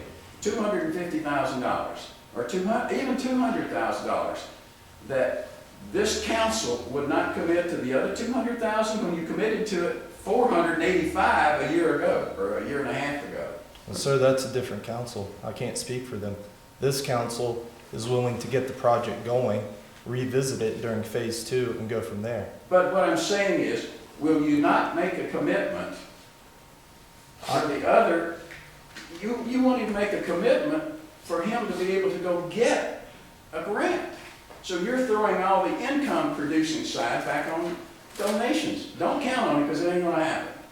You got $135,000, you can go to every fundraiser you wanna go, and unless Dr. Shane walks up with $100,000 or $200,000, which I don't think he's gonna do, now he might, you're gonna still be sitting here with a paved parking lot. all right, we've thrown this around from here to Chicago and back. Sean, you got the last word on this? Well, one thing that I was going to kind of point out on the commitment, and again, this is not saying you should do this or asking. You can, and I'm just going to say $100,000, if I were to ask a grant this year for $100,000 and I say it's going for this and this and this, the council can do what they did a few years ago, commit the money, and hang on, Michael, you can commit it, we have that in the minutes, so that is what is submitted in the application, saying our council has designated this money, and it would be just like then, it would be contingent on if we, I don't have to write that part of, this is only contingent if you give us a grant. You can just say, we commit this money, done. Without And spending if we it. don't get the grant, Correct. then you don't Just use it. because the council changed, doesn't change the fact that you guys committed money to this 2 years ago, or I say you guys, the other council. and 2 all. years. And I just feel like you're betraying the confidence that, this goes back to my earlier. The town has to have confidence in the trust that what you're telling us is actually what you're looking to do. I'm telling you, I'm confused on this. I have no idea how I would respond if someone asked me this afternoon, what's going on with Shane Park? We're building a bathhouse, we're building a parking lot. We're not building the park, people. That's what We're doing phase 1 of the project. but you're not committing to the rest of it. Can I ask Either you- say you're committing to it or say you're not, because he needs to know that, and we need to know that, and he certainly needs to know that. We can't commit And to it. then you need to know what you're doing with the maintenance cost on the thing and what it's going to be, because that's Then enough, how do that's you one of the expect bigger us to hot commit to issues that? for people. How much are we gonna be paying more and, for maintaining it? All right, I want to ask a question. go ahead. How many times have we officially applied for a grant? Once Twice. or twice? We only applied twice. Okay.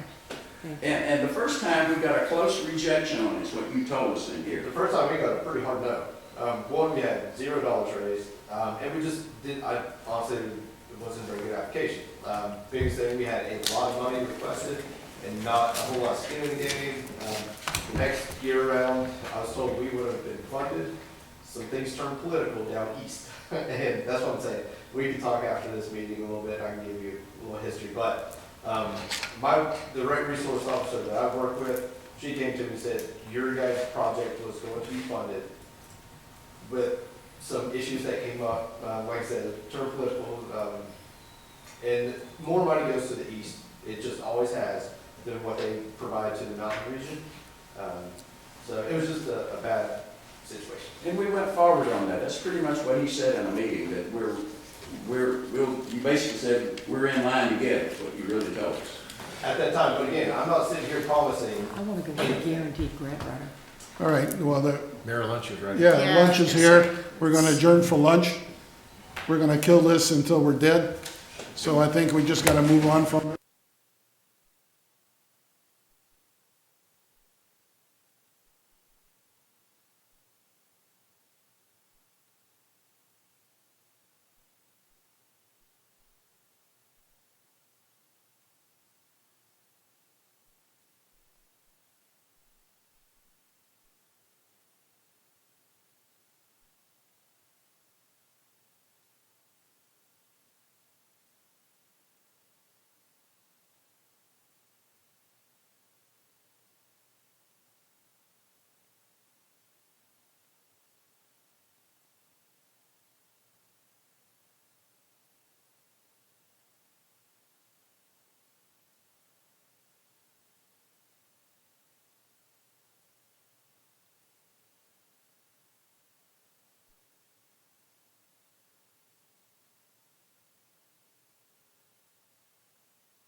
When you guys I just said that so he would be quiet. So we're unmuted.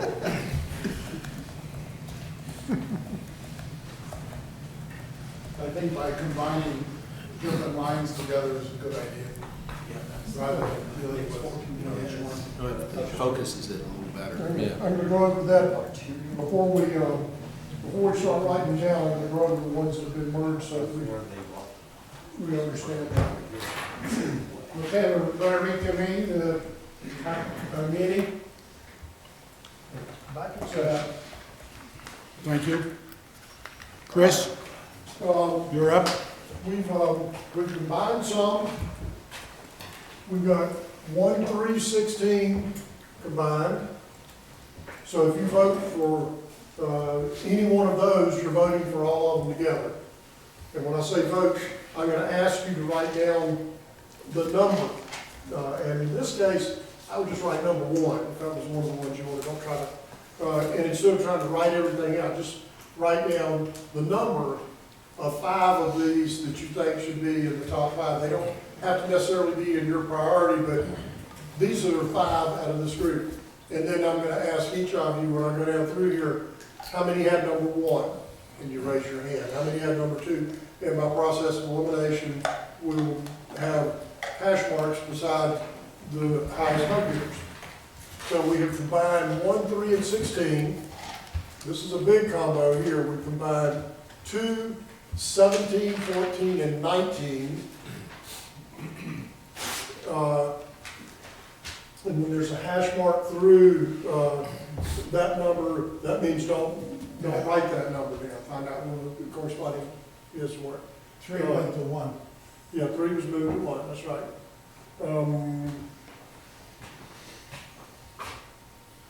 We combined number 25 and number 21, make the website more user-friendly and expand use of social media apps. And I think that's the only ones that we combine. So, the numbers that you'll be looking at will be the ones that do not have a hash mark through them.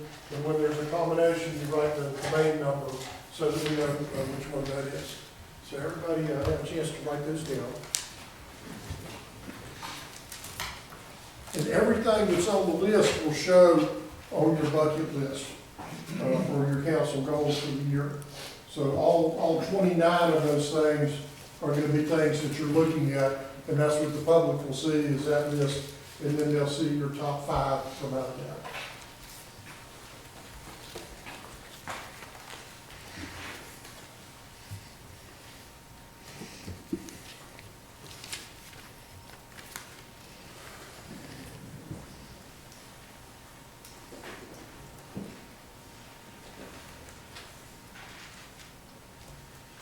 And if you need me to interpret my writing, I can.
It's kind of hard sometimes. Yes, sir.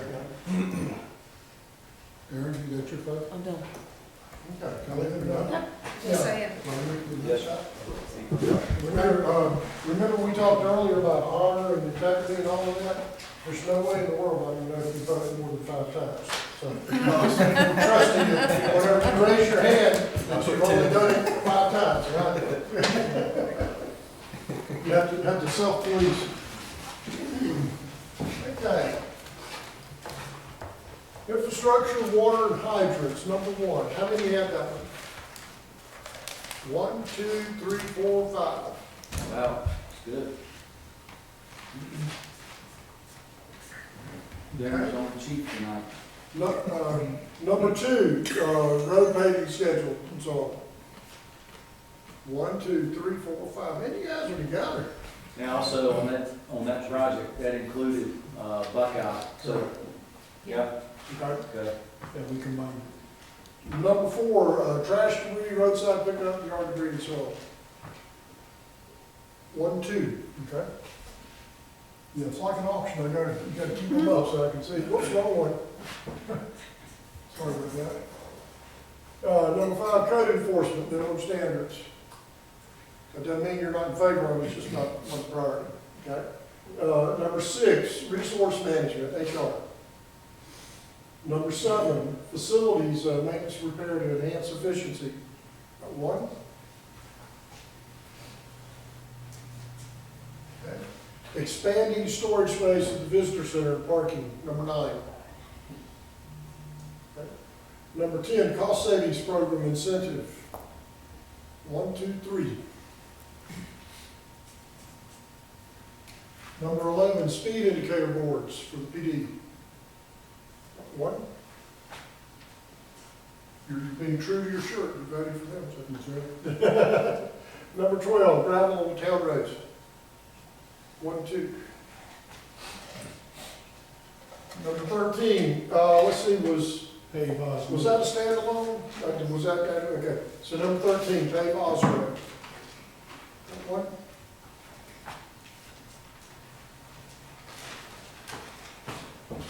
Number 15, 5% cut in the budget. Number 18. Was that? Say again? Did anyone? No. Okay, can you repeat that? Oh, I'll say 0. I can't. Okay, sorry thank about you. that. Thank you. Yeah. I didn't know if I And I'm missed writing it in red up there too, so you can double check. it. Yeah, behind but it. I'm just trying to. I got you, I got you. Thank you. Recycling center review and controls, number 18. 1. You missed the other 3 hands. Number 20, public transportation to Boone, Banner Out, Beach Mountain. 1.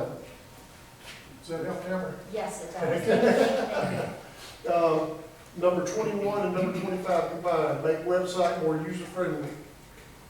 1, 2, 3, and that was number 21, 25. Okay? Number 22, contingency plan for mountain bike trails. Got 1. Number 24, safe sidewalks on the Beach Mountain Parkway. None. Number 26, restrooms at Coffee Lake. 1, 2. Number 27, Shane Park. Did we talk about that? I'm sorry I brought that one up. Number 27, Shane Park. Discussion on that. To be taken, right there, 0. 28, employee safety training. 0. Number 29, dry tubing. 0. Okay, so let's see where the high vote goes. We do know that we've got 1, 2, Top 3. 21 just got through. and we got 1, 2, 3, 4, and we'll go for the 2s. We got several 2s. Okay, so what we're gonna have to do is have a tiebreaker. Looking at number 4, and number 12, and number 26. Pick one. I have a question. So, like on item 4, are we not already doing that, chief? Trash, debris, roadside pickup, et cetera? Aren't we already doing that? We're always gonna do Yeah. Okay. So we'll say that's a no-brainer and just Well, delete that it. one? Again, let me mention to you that our plan going forward is going to require some budgetary funds. I want to bring in some temporary people.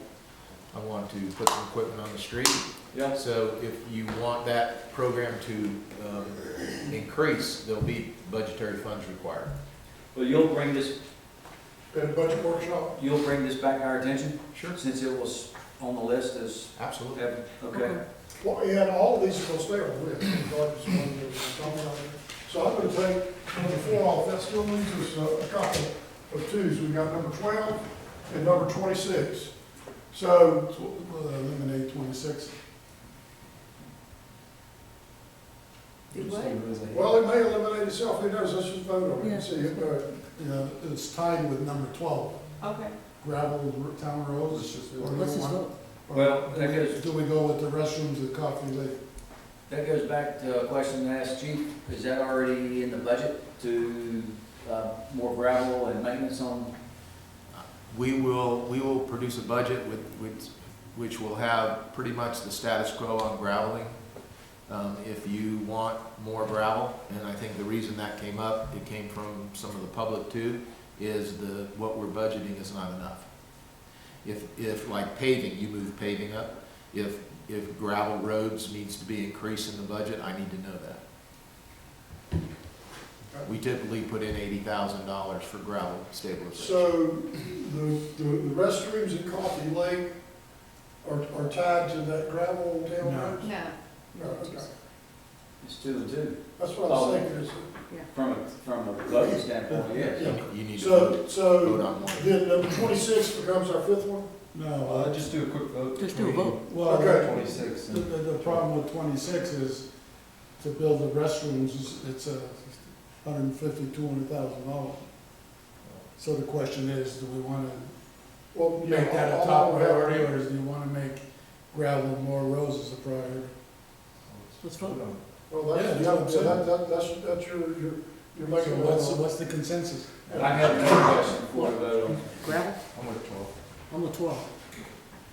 So, we're talking about gravel, item 12 and item 13. Item 13 with paving Oz Road seemed like don't quote me on this number. The town had to go to Oz Road and scrape it, repair it, fix it, maybe 10 to 12 times last year. Yeah, it costs us $8,000 every time. Yeah, I was gonna say it was around $7,200. Correct. So and I think part of that was because of the wear and tear with the amount of traffic that was on there Correct. and the buses, et cetera. Can we combine 12 and 13? Well, I think it should be Well, with the paving plan. There's another point on Oz Road, which was Public Works having to take 3 different vehicles up to, during snow or ice, Wow. yes, that it has to be separate trips. That's a big And expense then my for the town. third question on it is, putting paving Oz Road up here also include the residents supplementing Correct. part of that cost? Correct. We originally had, the residents had committed 46% of the paving. Okay, The state, I mean, our ordinance says it has to be 51% okay. for us, for the town to pay for it. So that's why it was turned down originally. What I'm proposing is, let's go back to the people, get the 46%, and then we'll pay the rest. Okay, I just wanted to Because- make sure that included that residence cost. and Correct, that because the town bigger cost. part of the property is owned by us, Correct. and they're in arms with the residents, so they're refusing to pay. So we're gonna ignore the ordinance? Is that not gonna open up a can of worms? It with every can, single one? it can, but on the other side of the fence, I think we have to deal with the actual costs that we're spending, that we should take, That's- suggesting we take a chance. That's what I'm saying, why would we not put it on the paving schedule? If I could interject, the ordinance deals with resident requested paving. In other words, if I want the road in front of my house paved and the town has no intentions of paving it, then the ordinance applies, where if I can get everybody, half the people, then the town will throw in half. Right. It does not apply to roads that we want to pave, like when we did Pine Ridge and so we want to pave Oz Road because it's a nightmare to maintain. That's our expense, So- not theirs. So, this discussion needs to be careful. The ordinance doesn't have to apply. If this is something the town wants to do, pave their road, we don't need anybody to say yes. We don't need a 50%, we don't need contributions, we need to do it. Oz Road was in the capital budget last year. for the town to pay. And somehow it went south, and we didn't, it went south.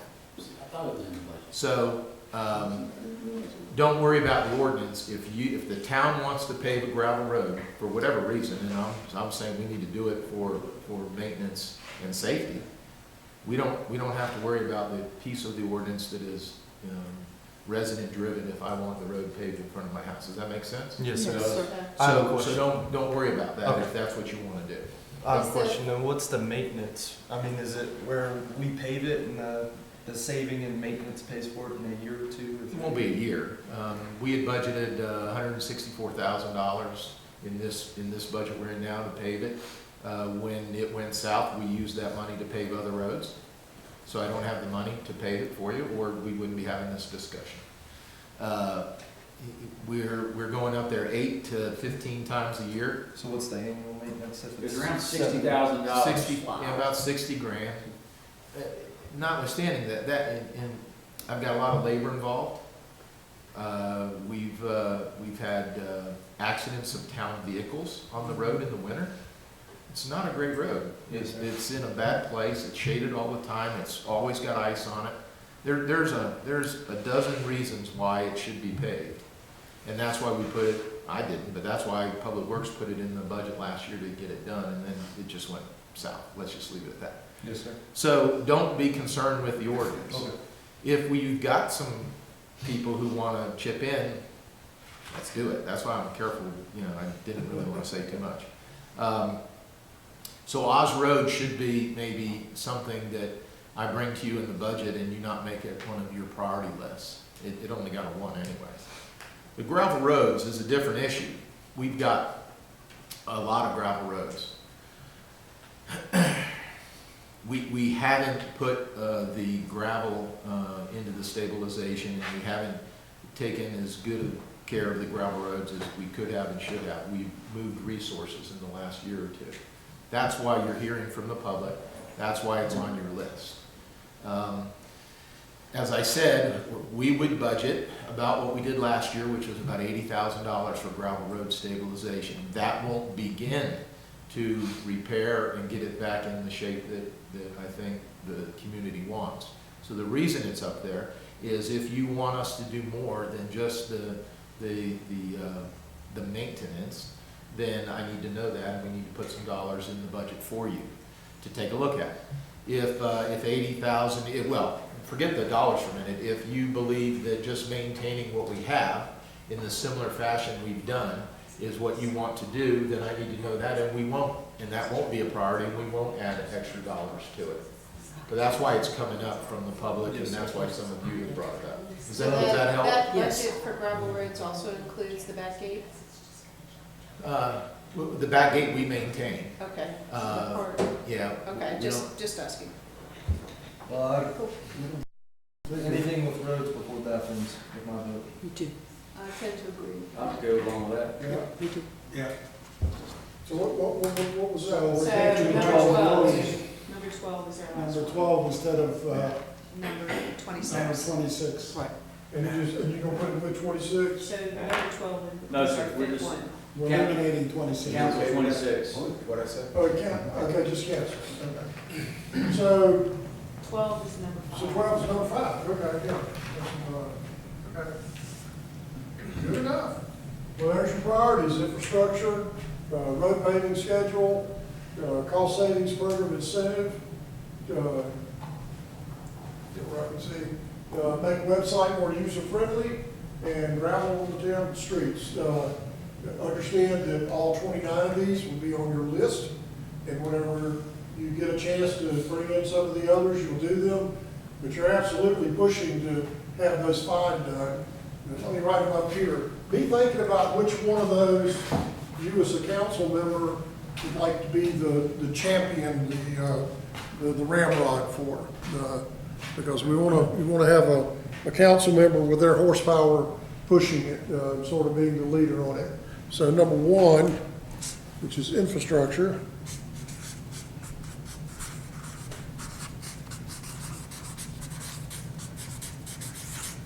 And you could do 2 council members if you want to, but I need to have at least 1 council member for each of the 5. So who would like to be a champion for infrastructure? I'll tap with somebody. Is that Jimmy? I'm in the Jimmy and Aaron, okay.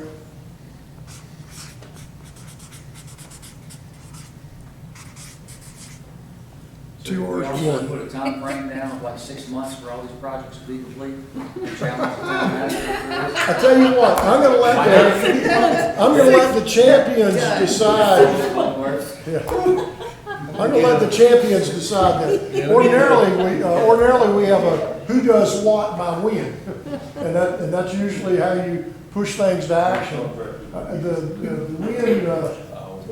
And your answer. I voted yes. I was gonna say, your answer needs to be the same as Bob's. You know, with sufficient money, I can do whatever you want. That is right. 6 months is easy. Contract it all out. There's gonna be a cost for that, that's it. Okay, the, number 2, road paving, scheduled, okay.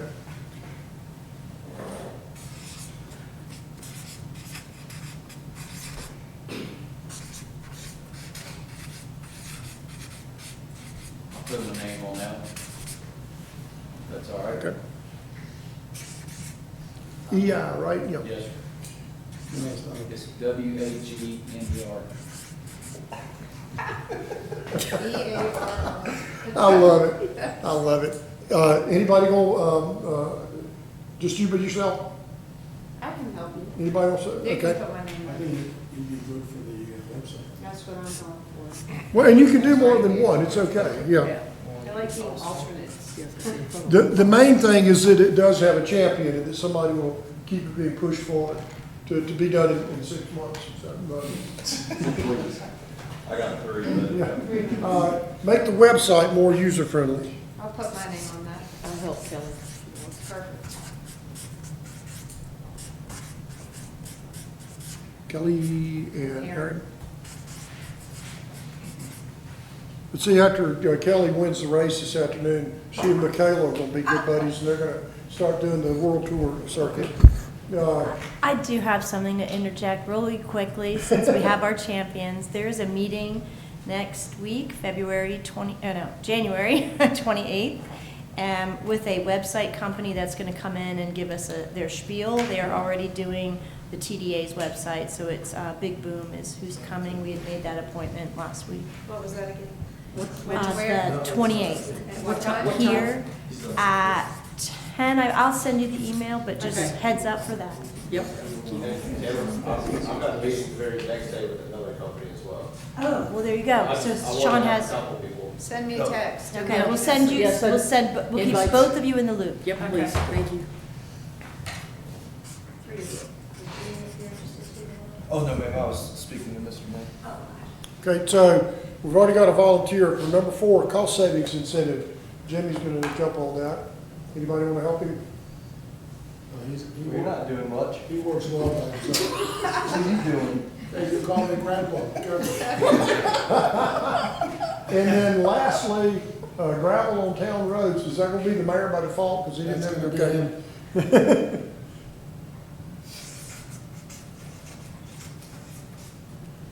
One of the requirements was delegate. That's right. Well, it said in there, without saying, that you're gonna be mediating the issue between Oss Road and the residents and stuff. So that's, okay. All right. So there's your champions, and there's your list, and then the whole council is responsible for the rest. It goes without saying, any of these issues that fall within the purview of a department, that department head will be working for you and be your staff resource to make sure that all happens. And the intent is not to have the town council jumping out and doing all of these things, but to be the champion and the facilitator, and if it requires extra money or whatever, to help champion that in the budget process for you as well. So that way you didn't just fall on deaf ears and we spent all morning writing stuff down and it doesn't go anywhere. I think this will make it get there. So what you've accomplished today is you now have a list of what makes great council members and great mayors and great managers. You're going to take that list and keep it with you and memorize it. We've got a good bucket list for everybody to look at. and to try to accomplish. We got 5 top priorities. You looked at those things from last year and saw that you had successes, which I think is great.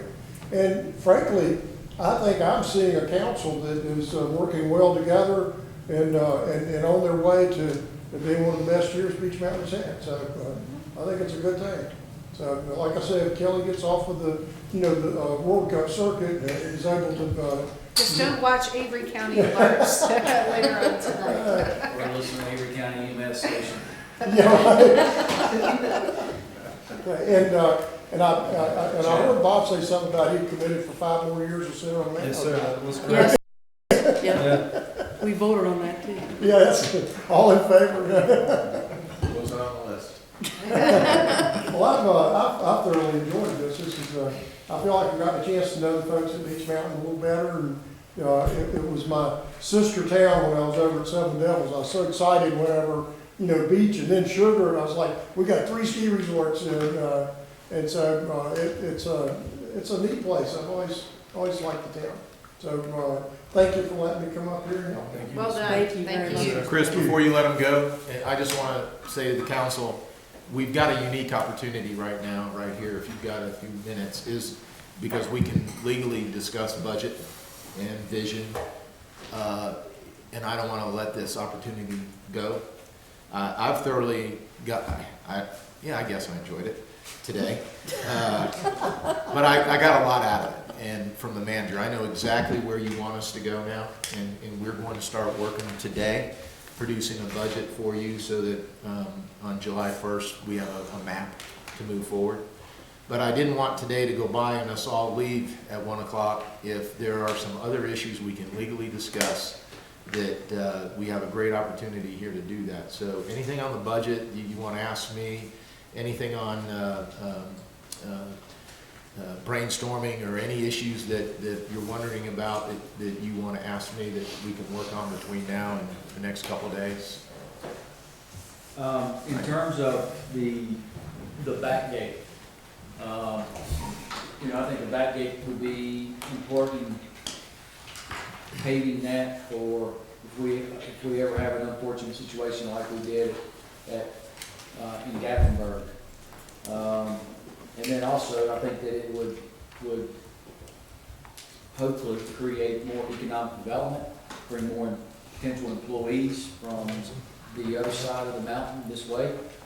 I guess my question is that if there would be any funding available, would we be able to reach out to the TDA? I was told through a gentleman that when TDA comes up here, that they don't take the back gate because it tears their equipment up, they have to come all the way around. And I'm sure that there's an expense associated with that. So would we be able to reach out to some of these communities, the TDA, whatever co-op it may be here in this area, and see if there's some funding available for this? Well, the short answer is yes, and as it comes to the back gate, and I briefly mentioned this to you in a council meeting, by reducing the road standards from the DOT standards to what I refer to as the Pine Ridge standard, the same as our Pine Ridge Road, which doesn't meet DOT standards, we reduce the cost by 50%, which makes the project doable in looking at financing. So you should expect to have us bring you a proposal where we can pave the back gate with a doable total cost and some ways to pay for that. We have approached people from Tennessee. We've approached the community around Watauga Lake. We've approached Eagle's Nest, who owns a large portion of the land close to Watauga. And we think we can partner with some of these people. But until we have the design, until we have a number, it's hard to go out and say, can you chip in? So I hear it. The back gate is a priority. We're going to bring it to you with some real good numbers, how to pay for it, some opportunities that are out there. And we tried the Appalachian grant. It didn't go through. And we sort of just stopped it again. So we're not going to do that. So you should, between now and, I don't want to commit to a time frame, but fairly soon, you should see a proposal from us to you for your consideration to get that project moving. Now, we're not going to pave it this summer. It's not, that can't be done. But if that, and it is, your desire, we'll give you some options to consider to get it done and get it moving. When you say pave it to Pine Ridge standards, that would mean the state would not maintain it, The correct? state would not maintain it. And Do in you think fact, they would maintain it even if we did do it to their standards? The state has said they don't want to maintain it if you do build it to their standards. There is some political pressure that could be put on to like force them to do it. But to get to that piece of road, they would either have to come in from Buckeye Road, which they don't want to do, or they'd have to come over the top of the mountain on non-state roads, Pine Ridge, and they don't want to do it. So in the past, people have spoken about, well, let's build it to state standards so they'll take it over and maintain it. The problem is no one asked the state if they would do it. So we were always looking at a, $2.8 million project to build it to the state standards, where we can build it to a standard that meets all of our roads that aren't state roads, and we can do it for about 50% of the cost, which, quite frankly, makes it a doable project. At $2.83 million, it's not really doable. We can't do it out of the general fund, and it'd be difficult to raise that kind of money for that. So anyways, that's a good question, and yes, we have been approached, and we've spoken to a lot of entities. We don't have any commitments, certainly no dollars. But that's because we don't have a plan, we don't have a cost, and we haven't gone out and actively solicited people, which we will do. But I do understand we have set up in reserve some money for paving the road. Paving that road. We have a commitment from the TDA to put in some money on a regular basis over a period of years for paving the back gate. That's a commitment. We don't have any funds for that. We have a contingency in our budget for paving, not necessarily the back gate. Bottom line, if it's a project that you want to do, we'll find a way to fund it. We'll bring those options to you, and you pick which one. But I thought in the budget previous, we set aside money, or we allocated money for the, I believe it's somewhere around $400,000 at this point. I will check. I believe we did. I saw a number close to that for paving. I didn't note that it was for the back gate, but it could be. Yeah, that's what it was for. Okay. So, I mean, it's just allocated there. It's not like something that, Right. that we use. My only other suggestion on the paving and the graveling would be to put together some type, I don't want to call it like a wish list, or some type of document that the public can look at that gives them some type of time frame. Kind of like the fire Timeline? hydrant? Timeline Like the plan? fire hydrants, Right. where it's not something that we're stuck to, but I believe that the public would love to see, public works ideas of what is in desperate need at this point of gravel. What else is in desperate need of, let's get rid of the gravel and let's think about paving it. Not that we're committing to do it, but to give them some type of framework. The paving plan will do that for the existing paved roads. When we get that together and I take a look at it, it's hard to put a time frame because it's up to you. Yeah, It's up to you to allocate resources. When Councilman Abernathy said, do it in 6 months, right away my guy said, yeah, sure. All we got to do is have the money. yeah. We can pave all your roads, pretty quick. All we need is the allocation. So we'll have a list of the roads in priority, and those are based on a number of things, but mostly the need, and prioritization of the need. And then it's going to come down to how much of your general fund do you want to allocate to that program. That drives the date that they get paved. So our paving plan won't have a projected date. That'll be driven by the council. I just think when a citizen sees gravel going down on the road, or they Right. see a road paved, and they can just go back and say, oh, okay, it was part of this list. It's just some way to at least get communication. That's just my suggestion. No, I agree. Now, also understand that in the area where we're doing the water and sewer, that we're going out to bid here shortly, you know, those roads are gonna be redone. So if they're gravel, they're gonna be, quote, new gravel. If they're paved, they'll be, you know, new paved. So we'll have some of that work going pretty soon, this summer. And you'll, you know, I think people will begin to see a lot of infrastructure work. It's already in the works, it's already being done, and I think when they see that, there'll be 50% that go, oh, they're tearing up my yard and tearing up my road. The other 50% will be going, yay, you know, we're getting something done. Correct. So I think you'll see that. But when we get the plan together and I get a chance to look at it, I'll get it to you and we'll talk about prioritization and dates. Perfect. So Thank you. in terms of paving the back gate, you said it would be done this summer. If the funds were available, would that be because of the time restraint with the contractors? Well, it's got to be engineered and designed. Even to build it to the Pine Ridge standard, and I hate to use that term, but that's the only thing that I can relate to, is that road. Some of the turns don't have the width to put in the 2 lanes. We've got some culvert work that has to be done to get the water from the high side to the low side.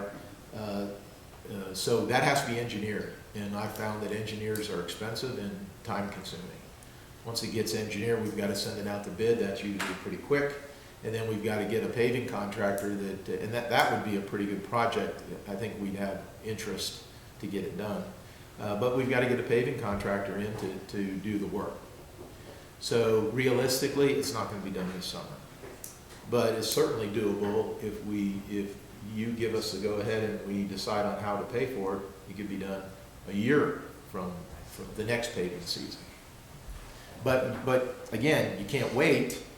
If you wait to tell us to pull the trigger until, you know, August or September, we're that much farther behind. So if that's something you want done, we need to know pretty soon to get started, and we'll do that in the budget process. And if you allocate funds, we'll as I told you this morning, you allocate the funds on the plan, we'll implement it and get it done.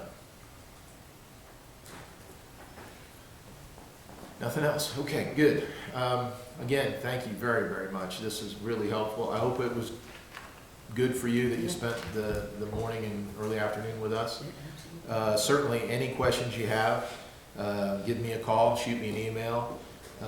If the department heads can help you, please don't hesitate to contact them. As we've discussed, we want to be very transparent and we want to provide you the answers. The only thing I'm concerned about is creep, where, you know, instead of calling me to get a project done, you talk to the department head. And I've told them, be polite and tell you, yeah, okay, thank you, and then pick up the phone and call me and we'll go from there. Because there's a difference between you getting all the information you need and us getting all the information from you and you trying to get into operations. So I don't mean to be mean about it, but I've told the department heads, this is how I want to do business. And so I don't want to put them in the middle. So I'm telling you the same thing I told them. And if it's a problem, give me a call and we can hash it out. Okay? I guess you guys told on me when I wanted my road paved. Y'all weren't supposed to tell me. It wasn't so much the road paving, it was cutting your grass was the problem. On a serious How would you note, like us thank to you. handle the champion list as far as like? Oh, that's a good question, the champion list. Understand that what we did today, by definition, takes effect July 1st. So we've got some time. We've got to develop a budget, and we're going to have much more conversation where we drill down into the details and you allocate funds. So the champions, what I need you to do is help us out at budget meetings, right? Okay. So when I'm sitting here presenting and it's one of the things that you're championing, I need your support to get your other council members' consensus to put funds in there so we can get it done. And then as we go forward, and we're not going to wait till July, but as we go forward, we'll begin meeting with you. I'll get the appropriate department head, myself, the champions together, and before we start moving down the road. We'll set a plan together, and we'll start implementing these as a team. And I would prefer if you would report it at a council meeting. I think the public would prefer that. But if you would want me to report it, I certainly will. Just let me know. You know, lately I've had a lengthy report, so I'd like to make it shorter. But that's how I think that would work best. We'll do it as a team approach. The elected official, the town manager, and the appropriate department, and move these projects forward. That way we won't fall through the cracks. Yes, sir. We won't have some miscommunication. Does that sound okay? Sounds great. Chief, thank you for everything Thank that you very you've much. done. Thank you for your, just For being chief. for taking charge, and it's a breath of fresh air with the, I think the mood, the environment, attitudes, and you've got a strong council, well, 4 of us are. And, Well, you left yourself out? but, Oh, you can't hear? but we got a lot of good things to feel good about, and the direction of Beach Mountain. You know, I mean, this is the reason I ran for council, to make Beach Mountain better. And I think with our group that we have here and with Chief Pudney's leadership, that we're gonna see these goals are, we aren't gonna discuss them year after year. They're actually, we're gonna see firsthand results. And thank you for taking lead on this, and Chris, thank you for coming up and facilitating this as well. Everyone else that attended today, thank you. Aaron, you have anything? I just wanted to let everybody know, thanks for coming and investing your time to be with us today. This was extremely productive. I think we gained a lot. And we also learned that all of us have a lot of similarities and goals, and we're moving in the right direction. I can't speak for the rest of the council, but I've had a lot of folks, townsfolk come up, and I've already said how pleased they are at the direction that we're moving, and how much do they have to offer Chief Pudney to stay in this seat, because they just are so happy. They're so happy with the direction that we're going in, the things that have been done in a very short time. They're greatly appreciative of everything that they've seen so far. Jimmy? Second what Wagner said and what Aaron just said, and thank you, Mr. May, for coming up and exercising with us. It was very valuable. And thank Kelsey, Rebecca, and Sergeant Miller for lunch. Yes. And everyone, all the department heads, and just appreciate your time. And Chief, thank you for kind of walking me through my first budget cycle, and everyone else. And look forward to it. Kelly? Anything? I'm not last. Well, he's been speaking for the last 4 hours. Well, there you go. I figured we'd skip him out by now. I think, I just wanted to say that I came into this semi-blind, to be honest, and I wasn't really sure of the process. And I'm looking at all these pieces of paper, and a lot of stuff I've learned today, which I think is very positive. And there's a lot of new things on here that I had never even thought of. So I thank my colleagues for coming up with ideas and sharing them, and realizing that we're all individuals and we each have priorities and we each have opinions, and there's nothing wrong with discussing those and having a very productive session. Thank you, Chief, for all you do. Thank you for answering all of our questions so thoroughly. It's been amazing so far working with you. Thank you for the goal setting. This was probably much easier than my budget session at home, but yeah, we kind of gave it, no, I'm just kidding. This was a great way to set priorities, and I look forward to checking each and every one of these off in the time that they need to be checked off. So thank you also for the people that came. And that's it for me. Okay, Wayne. Can you say some more? No, are you done? Well, I don't want to finish too early because, you know, he's already got his stuff packed and he's ready to go. It's like getting the horse out of the gate, you know, he's ready to go. But just, I mean, everybody said everything. Chris, we really appreciate you being here. Kelly does want to hire you to help her with her budget. She's got a lot of paper to use. And Bob, again, Bob still says we're in the honeymoon stage, but We are. but I think we're moving in the right direction. I appreciate staff for coming. I think you guys, when you hear it directly from us, it gives you a pretty good idea of what we're looking for. And it's not hearsay, you're getting it direct, which I think is very important, because even though we're a small community, hearsay flies around pretty quickly. So it's great when you hear it from us direct. So I appreciate everybody for coming, Sean, Chief, and you guys from Public Works. I'm sure you want to get back to digging holes and filling out potholes and stuff like that. And so again, thank you. Do I make a motion to adjourn? Second. I make a motion. Do we all agree? Aye. We adjourn. Thank you. I didn't think you were.